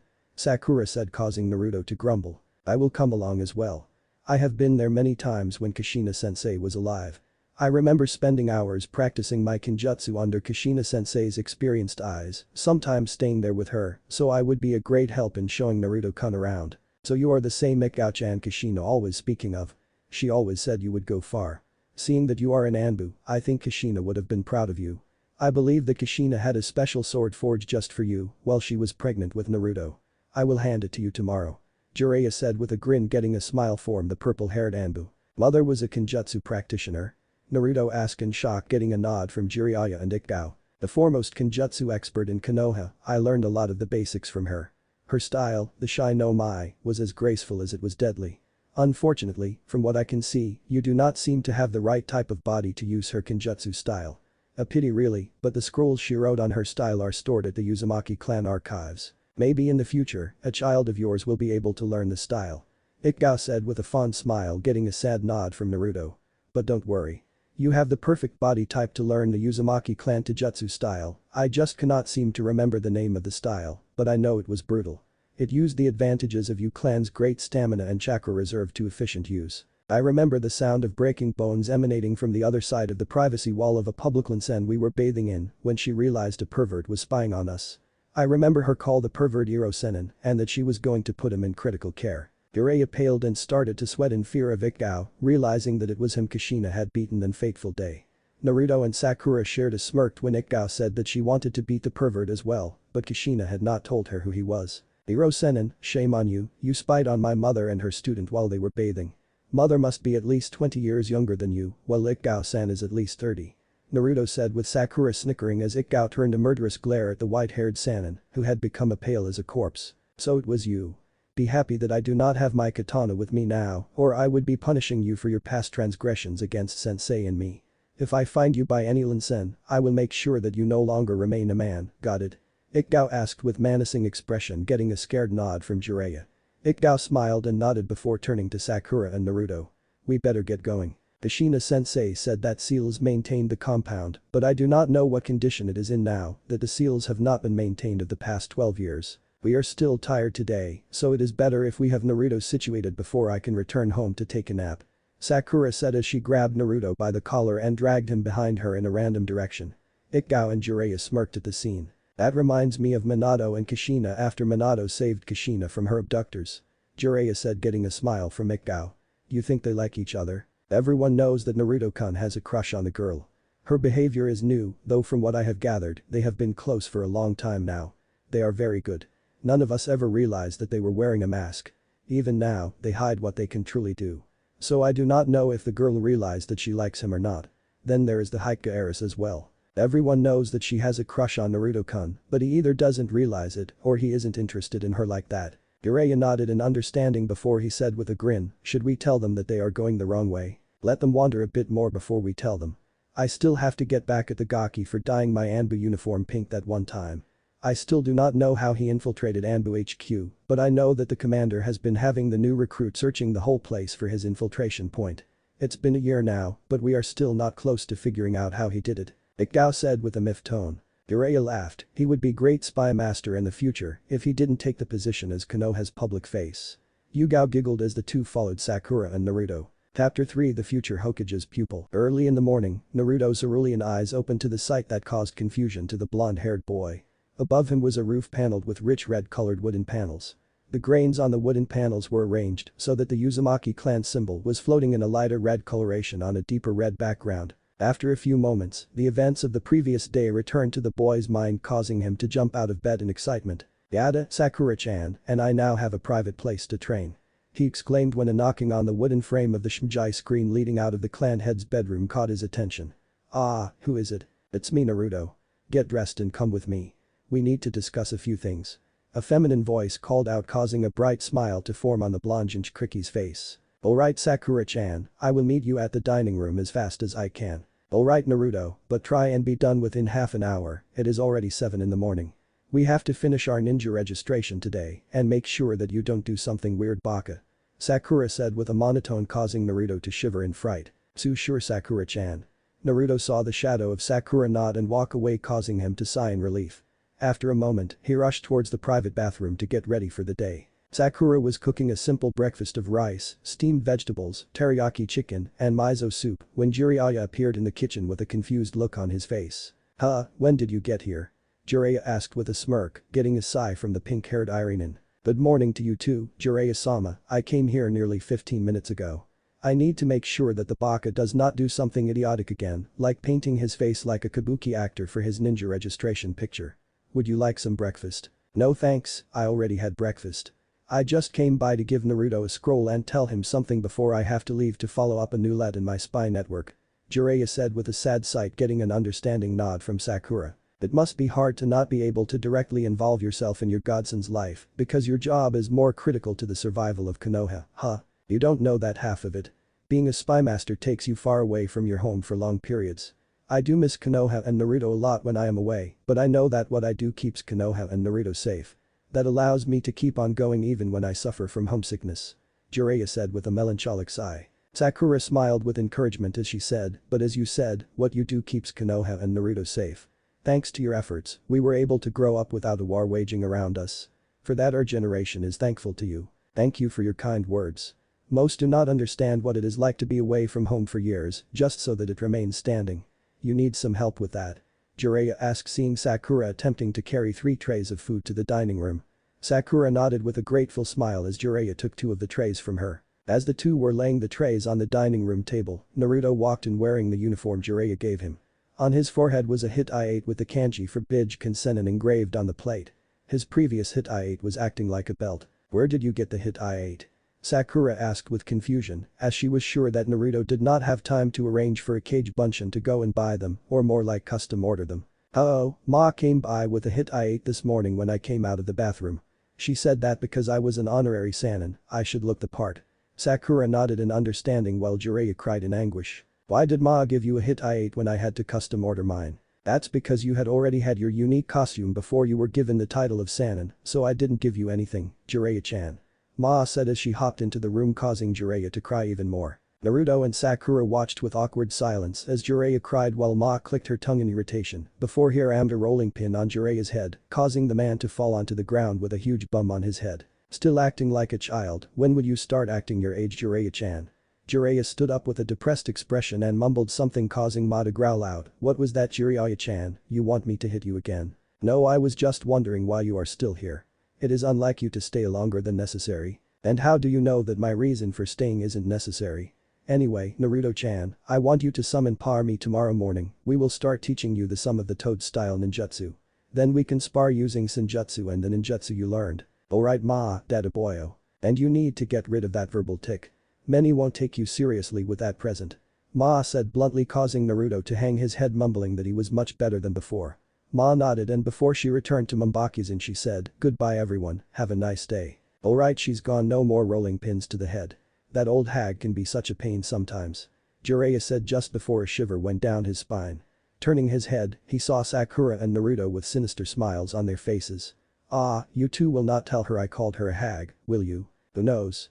Maybe, if you promise not to spy at the public Linsen, Sakura said, causing Jiraiya to pale before he exclaimed, that's blackmail. Didn't you have something tell and give to Naruto? Sakura asked with a nonchalant tone, causing Jiraiya to snap his fingers in realization. Right, Naruto, I will have to be leaving soon. A new lead came up on my spy network, which may be harmful to Konoha if we do not follow up. Therefore, I am leaving you a scroll with instructions on how to do Minato's Rasengan and a couple of my own ninjutsu techniques. Do not get disheartened if you do not get the Rasengan within a month. It took me 6 months to learn it and took your father 3 years to create it. Jiraiya said with pride after he handed Naruto a scroll. Naruto chuckled and Sakura giggled when he finished his little speech. You mean this? Naruto said as he created a perfect Rasengan, causing Jiraiya to face fault. How long ago did you learn that? Jiraiya asked with shock, causing Naruto and Sakura to laugh in amusement. Dad transferred the knowledge of the separate steps of mastering the Rasengan to me before his chakra dissipated. That was a year ago. It took me a week to learn it and then some time more to master and then complete it. Naruto said, causing Jiraiya to stare at the boy as if he was seeing a ghost. What do you mean completed? Did you add elemental chakra into it? Naruto nodded, causing Jiraiya to nearly faint before he stared, shaking Naruto like a ragdoll. How did you stabilize it without having the whole construct explode? Jiraiya-sama, if you let go of him, he will be able to tell you. Sakura said as he gently pried Jiraiya's arms from Naruto's shoulder. Jiraiya looked sheepish, while Naruto glared at the Sannin with annoyance. Use Ninjutsu to stabilize the technique, or you can use Bij Chakra. Use Kage Bunshin to add the element at first, until you become adept enough to do it yourself, Naruto said with a smile, getting blank look from Jiraiya. Want me to show you? Hell no, you aren't going to be demonstrating Fton. Rasen Shuriken here. Sakura said with a shiver, getting a surprised look from Jiraiya. I wasn't going to throw it. I would have dispelled it after showing it to him. Naruto whined, getting a sigh from Sakura. Alright, but only show, no using it, Sakura said, causing Naruto smile and nod. He closed his eyes for a few minutes before he opened them again, showing he was in Senin MMDM. He stood up, raised his hand above his head, and formed a normal Rasengan. Jiraiya looked confused until a swirling blade of wind chakra formed around the Rasengan core. A high-pitched screeching sound emanated from the Rasen Shuriken. A strong whirlwind formed in the room before Naruto suddenly dissipated it. So how was it? Naruto asked, only to see that Jiraiya kept staring at the spot the Rasen Shuriken was with a blank look. You alright there, Hirosenin? I think he fainted in shock. Sakura said uncertainly as she poked the man, getting an understanding nod from Naruto. Can't blame him, Rasen Shuriken is just too awesome, Naruto said just as his stomach grumbled, causing him to grin sheepishly. Guess I am hungry. Sakura just sighed as she took a seat at the table and started eating her share of the breakfast after pointing Naruto to his. After they finished their breakfasts, Naruto remembered that Sakura wanted to talk with him. Sakura-chan, what did you want to talk to me about? Let's head to the garden, leave a clone behind. Jiraiya-sama shouldn't hear this, and he does need to know where we are heading. Naruto nodded and created a cage bunshin to watch over the unconscious Anin as the original, and the pink-haired Irenen walked out of the room. Naruto sat down at the edge of the koi pond with Sakura beside him, both wore a serious expression on their faces. After a few minutes of comfortable silence, Sakura spoke up, how do you think the rest of the world will react to the revelation of your heritage and status? I don't know, Sakura-chan. I just hope that Iwa is not idiotic enough to start a war. That is just what Akatsuki needs to hide their movements. If the fourth shinobi war starts between the Great Five Nations and their allies instead of the Alliance and the Akatsuki, then I will have to do the only thing left to save my fellow Jinchuriki. I will have to leave Konoha and create an organization to combat the Akatsuki with the rest of the Jinchuriki. Sakura gasped in shock but nodded in understanding. She placed a comforting hand on his shoulder and gave him a reassuring smile. If you leave, I will come with you. I didn't come back to the past only to see the world be destroyed by Akatsuki. Naruto gave a nod as he smiled softly at the girl. The two sat there in silence and stared at the koi fish swimming in the pond without a care in the world. It was in this scene that Ikao walked into as she shunshined into Uzumaki Estate in search for Naruto and Sakura. So this is where you two have been. Hokage-sama was surprised when either of you didn't appear first thing in the morning. Naruto and Sakura turned around to see Ikao in her Anbu uniform and cat mask. Naruto grinned and said, morning Miko-chan, we kind of forgot the time as we discussed what teams we would be put into and what missions are awaiting us. Morning Miko-san, sorry for having you come here. We will be going right now. Sakura said with a bow as she placed a hand on Naruto's shoulder and vanished in Shunshin. Ikao smiled as the two left before she left as well. Ah, Naruto-kun, Sakura-chan, good of you to show up, these are your ninja registration cards. They contain your ninja registration numbers and other relevant information that are not security risks but still important, and I am thankful that you didn't do something crazy for the photo. Hiruzen said as he handed over their respective registration cards. Both took the cards with a silent nod before looking them over. Sakura's picture showed the perfect image of a kunoichi, while Naruto's was different. Naruto was wearing his new Anbu-style cloths and orange vest. The red Haori with yellow lightning bolts lying over the vest, and finally the new hit I8. Unlike last time, this time, his face was serious. Now all that was salvaged from your parents' house, I put in this scroll. Go through it when you have time.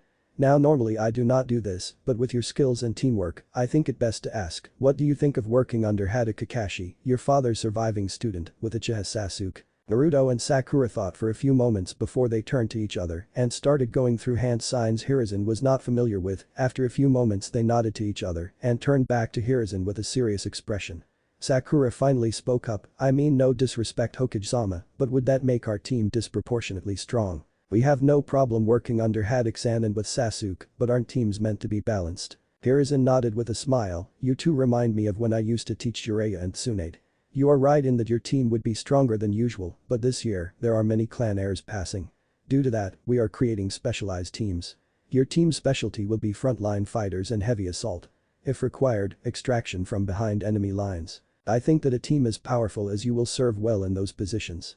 Naruto and Sakura nodded in understanding. Alright Jiji, just tell sensei that if he lets Sasuke be the team he normally is, I will send the team to the hospital.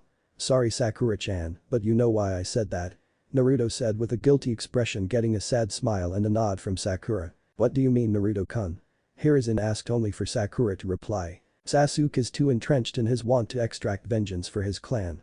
He can become a liability if anyone powerful offers him a shortcut to power, or he thinks his comrades are holding him back, he can easily turn on us. Fortunately, I have enough knowledge to be able to keep an eye on his mental condition, but if I see that he is deteriorating to a dangerous mental state, then I request permission to suspend his ninja license and assign him to psychological counseling. Sakura said with a serious expression, getting a surprised look from Naruto. Hiruzen hummed as he thought about it before his expression turned serious, as that a request as a comrade or a fully certified Irinin. As a fully certified Irinin, Sakura said without hesitating, causing Hiruzen to nod. Request granted. I will have the scroll written up and give to you by the time of team assignments. Thank you Hokage-sama, Sakura said with a bow, getting a smile from the old man when the door to the Hokage office opened and in rushed a spiky brown-haired boy with a long blue scarf, wielding a kunai. He was wearing a yellow t-shirt with a red Konoha symbol, grey pants, and blue goggles on his forehead. This is Ijiji. I will defeat you today and take the hat from you. The boy exclaimed as he ran into the office before tripping on his own scarf. Hiruzen just sighed and Naruto stared at the boy with a well-hidden fond smile.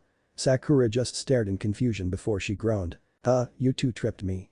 Konohamaru said as got up and pointed at Sakura and Naruto, causing both of the former to sigh and the latter to pick up the boy by the collar of his t-shirt. Listen Gaki, you tripped over your own scarf. Naruto said with annoyance as he raised his fist when Ibisu ran into the room screaming, honorable grandson, where are you? Seeing Konohamaru being held by Naruto, Ibisu grunted out, unhand him ruffian. He is the grandson of Sandaime-sama. Konohamaru grinned as he looked up at Naruto, expecting to see the look of awe only to see annoyance. I don't care if the Hokage is his grandmother. Naruto said as he punched Konohamaru on the head. Besides, my father is the Yondaime. Ibisu said as he critically stared at Naruto before exclaiming, Naruto-sama, forgive me. I didn't recognize you without your orange tracksuit. Naruto just waved it off and turned his attention back to Hiruzen. I am going Jiji. I will see you when I have a bit of free time. Kurama is pushing me to quickly master the basics of the 5 elements. I will be leaving as well Hokage-sama, I need to get back to my endurance training. Sakura said as the two tried to walk out of the room only for Konohamaru to say, who's the flat-chested girl? Naruto, Hiruzen and Ibisu paled in fear and an ominous presence filled the room centered around Sakura, who had a sweet smile. As Sakura approached a brown-haired boy, the other three would swear that they saw a demonic entity overlapping Sakura's position. You are quite the sweet little Gaki, aren't you? But I am, flat-chested girl. Konohamaru said without fear, only causing the other three to shiver in fright. Sakura raised her hand and curled her index finger into a flicking position. Remember Sakura-chan, he isn't a Jinchuriki. Do not hurt him too much Naruto exclaimed when Sakura turned her smiling face at him. Naruto could swear that he was looking at the face of the enraged Bai again. Sakura turned back to Konohamaru and said, it isn't polite to talk about a lady's age and their figure Gaki. What do you have to say for yourself? What did I say? I just said that you are flat-chested. Konohamaru said with a clueless face. Tick marks formed on Sakura's forehead as Hiruzen, Naruto and Ibisu were now trying to look as small as they could so as to not direct the girl's irritated attention on them. Shanro. Sakura screamed as she flicked Konohamaru on the forehead, causing the boy to fly into the wall. Hiruzen and Ibisu paled to the complexion of a corpse at the show of strength. Ibisu thinking that angering the girl would lead to him spending an extended stay at the hospital, while Hiruzen thought, this is the second coming of Tsunade. She even has the same anger problems as his former student. As the boy crumpled to the ground staring at Sakura in awe, Sakura turned to the rest of the occupants of the room and said, sorry for cracking the wall. I made sure to hold back so that Konohamaru-kun will only have a couple of bruises, nothing more. Hiruzen nodded as Sakura walked up to Naruto and placed a hand on his shoulder before both vanished in a shunshin. That was scary. So what did you learn, Konohamaru-kun? Hiruzen said, drawing the attention of a catatonic Ibisu. Both looked at where Konohamaru was only to see that he was missing. Oh no, I hope that he doesn't anger Sakura-chan anymore. I don't think the girl will be able to hold back a second time. Ibisu looked surprised and asked, forgive my insolence Hokage-sama, but shouldn't you punish the girl for harming your grandson? No, Konohamaru-kun was in the wrong. Because everyone treats him as my grandson and not as himself, he acts out in an attempt to gain attention on himself. He is not afraid to insult anyone as he knows that most will not do anything to him. Sakura-chan and Naruto-kun's influence should remove that out of him. Ibisu nodded in understanding before he realized that Konohamaru was still missing. Excuse me Hokage-sama, I need to make sure that the honorable grandson doesn't get into trouble again. Ibisu said as he rushed out of the door, calling out for Konohamaru to wait for him. Naruto. Yes Sakura-chan. That is Konohamaru under the box following us, right? Naruto sighed when Sakura pointed out the horrid disguise the brown-haired boy was using. After a moment of thought, Naruto sighed again before he vanished from Konohamaru's line of sight, leaving Sakura behind with a confused look. Where did he go? Konohamaru said inside the box, causing Sakura to palm his face in embarrassment. As Konohamaru looked around from the peepholes, someone suddenly lifted the box off him, surprising the boy. Huh, what happened? Konohamaru said before a fake cough drew his attention. Turning around, he sheepishly looked up into the eyes of Naruto, who had a disappointed look in them. Why are you following us, Konohamaru? Naruto asked seriously, causing the boy's face to light up in happiness. And you do know that a rock is meant to be asymmetrical, right? Huh, I didn't know that. Konohamaru said with confusion, causing Naruto and Sakura to sigh again. Who has been teaching you stealth? Sakura asked, only for the boy to declare with pride that it was Ibisu. Naruto grinned and said, I should have known. Anyway, you haven't told us why you were following us. Ibisu-sensei says that his teachings will make me into a Kikis ninja in a very short time, but until now, I feel as if I have barely gotten stronger. How can I become Hokage if I am weak? That is why I wanted you two to teach me. I heard that you two took out a Chunin without trouble. You two are very strong. I want to become strong like you two so that I can become Hokage. Then everyone would see me as Konohamaru and not as the honorable grandson of the Hokage. Konohamaru stated with despair, getting an understanding nod from the duo. Alright Konohamaru, I will teach you, that is when I have free time. Meet me at Ichiraku Ramen tomorrow at noon. We will have lunch and then I will show you where I live. It has private training grounds we can use. However, know this, I am not helping you so that you want to become Hokage. I also want to become Hokage, but the reason why is different. Being a leader is the main job of the Hokage. He is not just the strongest shinobi in the village. He is also the one who inspires everyone under his command to do better, the one who administers the economic and political policies for the betterment of the village. Are you sure that is what you want? Besides, you do not become Hokage to be recognized, recognition leads to the Jonin Council voting you in as Hokage. If you want to become strong, don't do it because you want to be Hokage, become strong so that you can protect those precious to you. Naruto declared with passion, causing a metaphorical fire to light up in the boy's eyes. With a massive grin, Konohamaru replied, got it, boss. You do not become strong to become Hokage, you become strong to protect those precious to you. The Hokage is the strongest because the whole village is precious to him, right? That's right, Konohamaru. One can only become strong if they have someone precious. If you do not, then find someone precious, be it friends, comrades or even family. Just do everything in your power and then some more to protect that precious someone. Then you will truly be strong. Just look at my father, he defeated Kurama, the Kikbi, because he was protecting the village and me. Konohamaru nodded solemnly in understanding before Naruto called out, aren't you coming? You did want to train with me, right? Konohamaru looked up to see Naruto, and Sakura had already walked far into the distance. With a startled look, Konohamaru scurried behind the two-time traveling shinobi with hopes to become stronger, not for himself, but for those precious to him. Ibisu had been searching for Konohamaru for over 3 hours now and had yet to find the boy. Ibisu sighed in annoyance, but kept search for his wayward charge. He had looked in all the boy's usual haunts only to come up empty. The only place he has not searched yet was the training grounds. Now that he thought about it, Konohamaru had vanished right after Naruto and Sakura had, so it was probable that he had followed the duo. With that though in mind, Ibisu headed towards the training grounds. As Ibisu was nearing the training grounds, he started calling out to Konohamaru. Honorable grandson, where are you? How would you become Hokage without my shortcut to training? What the glass-wearing Jonin did not realize was that Naruto, Sakura and Konohamaru heard him but chose to ignore his calls. The first thing Naruto did was explain to Konohamaru that there were no shortcuts to strength, so when Ibisu called out to the boy ignored the man's claims to a shortcut in training and kept doing what Naruto taught him to do. As Ibisu walked into the clearing where the trio were training, he saw that Konohamaru kept calmly trying to walk up the tree with varying degrees of success. Near him, 500 clones of Naruto were training, all of them doing different nature chakra training. One group was trying to burn a wet leaf. Another was trying to draw out the water from a leaf, causing it to dry up. Yet another was trying to make a leaf crumble to dust. The second to last was trying to make a leaf crumple up with Raten chakra. The final group was training and perfecting Senin MMDM. The original was sparring with the Sakura, who had attached heavy chakra weights to her legs, arms, and torso. This is surprising, I didn't think that the honorable grandson would be willing to train in chakra control without a reward. He mainly screams for new jutsu. Ibisu exclaimed to himself, getting Sakura Konohamaru's attention.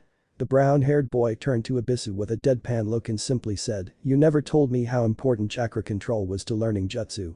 Back to training, Konohamaru, you said that you would master it by the end of the day, so get to it. Naruto said seriously, causing Konohamaru to nod and start walking up the tree again, nearly reaching the top this time before he was blasted off the trunk.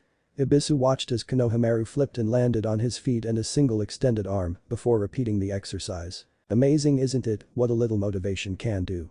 Ibisu turned to see Naruto standing beside him with Sakura healing a couple of bruises on her arms a couple of feet away from them. The bandana-wearing Jonin nodded in agreement before asking, "How did you get him to realize that chakra control was this important?" "I tried to explain before, but he just brushed me off. Simple really, he believed that knowing many jutsu would make him strong. I just showed him that though I am strong, I only have a few jutsu under my command. What I made him realize is that if one learns many jutsu but not master the basics, would only weaken him. Instead, I told him that getting better chakra control would allow him to learn jutsu faster and master them better. In turn, he would become stronger, though it will not be immediately apparent. I see that's where I failed him. I normally train seasoned ninja who are recent recruits in Anbu Black Ops. I expected the honorable grandson to have the same mentality as seasoned ninja. That is why he doesn't listen to me," Ibisu said with a thoughtful look on his face. Turning to Naruto, he bowed and said, "I thank you for making me see the mistakes I have made with the honorable grandson, Naruto-sama. That along with you calling him honorable grandson instead of his given name, if you had called him Konohamaru from the start, he would have respect you more. In fact, he would have taken your teaching method much better if you had seen him as Konohamaru instead of Jiji's grandson," Naruto said with a grin causing Ibisu to stare at the blonde-haired Jinchuriki with awe. He could not believe that someone younger than him was far wiser. "I thank you for your advice, Naruto-sama. Now as it seems the Konohamaru-sama is safe, I can leave him here for the moment while I plan a new training plan for him." "How long are you planning to train here?" "I can train the whole day, Sakura-chan will do the same. I believe that Konohamaru will not give up unless he faints from exhaustion or masters the tree walking exercise, so he would be here for a long time as well. If I see that he is overdoing it, I will make him stop and take him to the Saratobi estate myself, so you don't have to worry about the Gaki." Ibisu nodded before he vanished in a shunshin. "Why didn't you tell him that you plan to take Konohamaru as your apprentice in the future?" Naruto turned around and stared at his pink-haired comrade with a grin. "Where's the fun in that? I want to see the look on his face when he finally learns of my plans. He already had his chance to make Konohamaru into someone great. He failed just as most of my teachers failed me. He did not see the diamond hidden among the quartz." Sakura nodded before a sly smirk appeared on her face. I wonder how Tsunade-sama, Iruka-sensei and Jiraiya-sama would have reacted to you taking on a student. I know that Tsunade-sama would have drunk herself into a stupor complaining about another loudmouth Gaki disturbing the peace of her village. Iruka-sensei and Jiraiya-sama would be very proud of you right now. Bach-an wouldn't complain." Naruto exclaimed with indignation only for Sakura to giggle at the Uzumaki's pouty face. "Believe whatever you want, now how about another round?" Sakura said before she charged Naruto with a fist glowing with accumulated chakra. With a grin, Naruto jumped back as Sakura smashed her fist into the ground, causing a massive fissure to form. Konohamaru, who had finally made it to the top of the tree, watched in shock at the strength exhibited by the slim girl. The next day, Konohamaru met up with Naruto and Sakura at Ichiraku Ramen. After a quick lunch, the trio headed towards Naruto's clan estate. "So this the Uzumaki estate?" Konohamaru stated as he walked into the compound behind Sakura and Naruto. Naruto just grinned at the boy as he walked towards the large onsen at the back of the compound. "I hope you brought your swimming trunks, Konohamaru.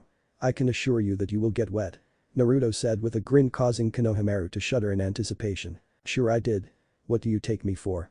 Konohamaru said with a pout as he pulled out a dark green pair of swimming trunks from his hip pouch. "Then quickly get changed and meet me here. You can change in that room," Naruto said as he pointed to a small shack off to the compound. With a quick nod, Konohamaru rushed into the shack and closed the door behind him. "You are having way too much fun training him." Naruto turned around to see Sakura wearing a red two-piece bikini. "How you look cute, are you planning to join Konohamaru in his training?" "I thought we already mastered it." "Baka, my muscles are sore from yesterday's training. I am going to be relaxing in the onsen and watch as Konohamaru has fun finding out how to walk on water," Sakura said with a small blush as she walked out to the other side of the onsen and fell in with a small splash. "Are you going to watch him, or do you have something else planned?" "I am going to read through the books on sealing Iro-sennin gave me. I need to start somewhere," Naruto said as he brought out a black book with the title, A Beginner's Guide to Fukinjutsu Volume 1 by Uzumaki Kushina and Namikaze Minato. Sakura nodded in understanding as she lazed about in the onsen when Konohamaru walked out of the shack. Why are you in the onsen?"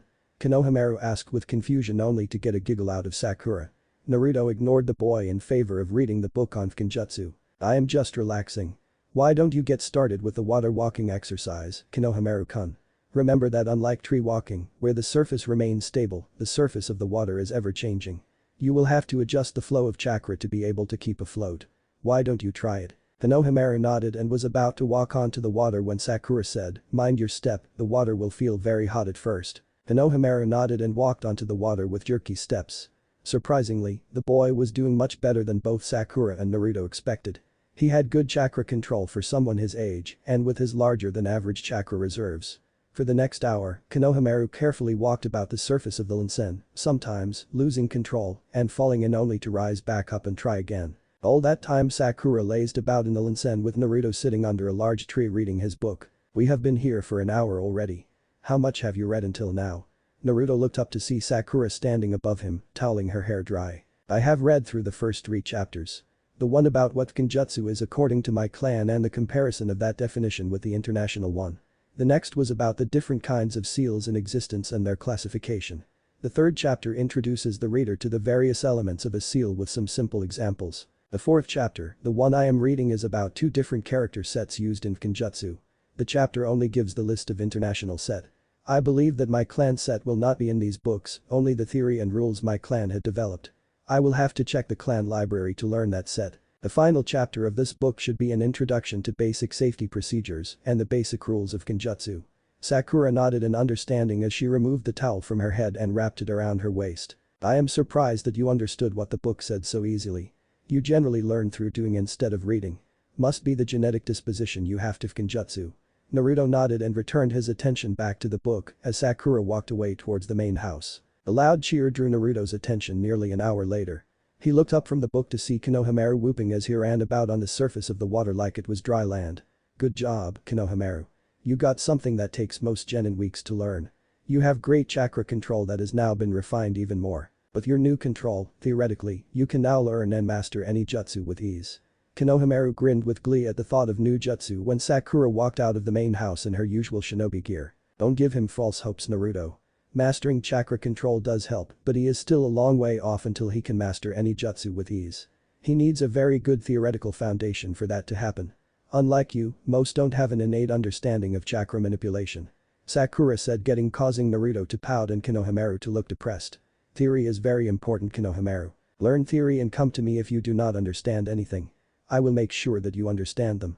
Why would you want to learn jutsu when you can create your own if you understand the theory well enough?" "Really, I can create my own jutsu?" Konohamaru asked with awe, getting a chuckle out of the elder duo. Sakura nodded with a smile on her face as she said, "Why do you think your grandfather is called the professor? He has a great understanding of theory and great chakra control. With same knowledge, I do not know why you will not reach leaves similar to him, maybe even surpass him. You do want to surpass him, don't you?"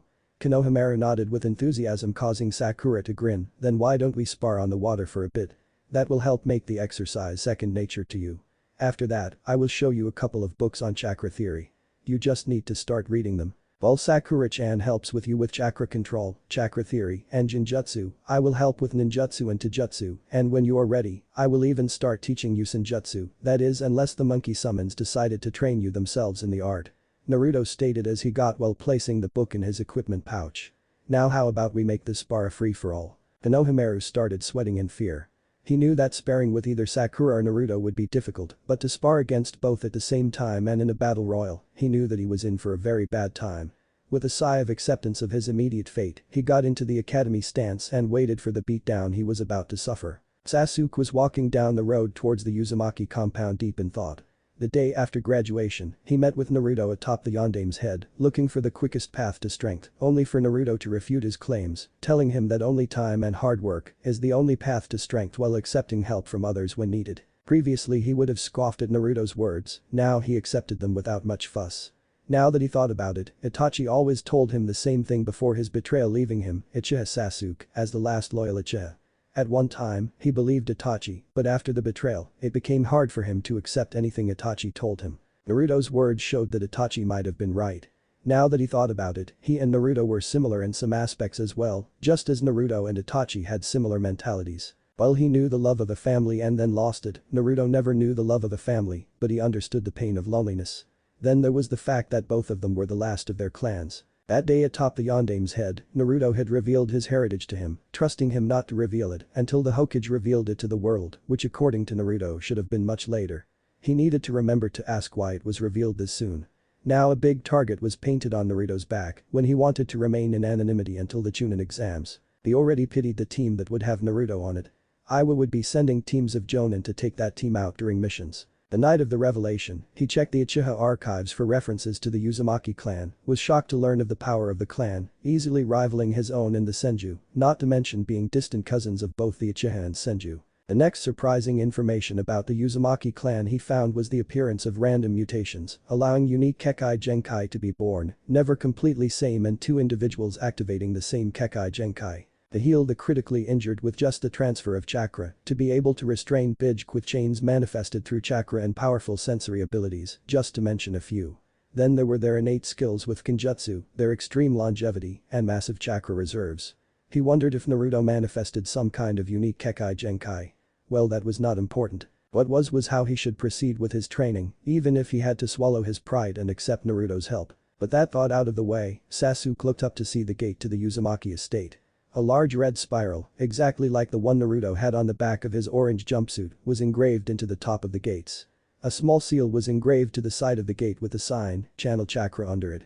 Shrugging, Sasuke placed a finger on the seal and channeled a bit of chakra. At first, nothing happened, but after a couple of minutes, the gates opened to reveal Naruto with a massive grin on his face. Good of you to come, team.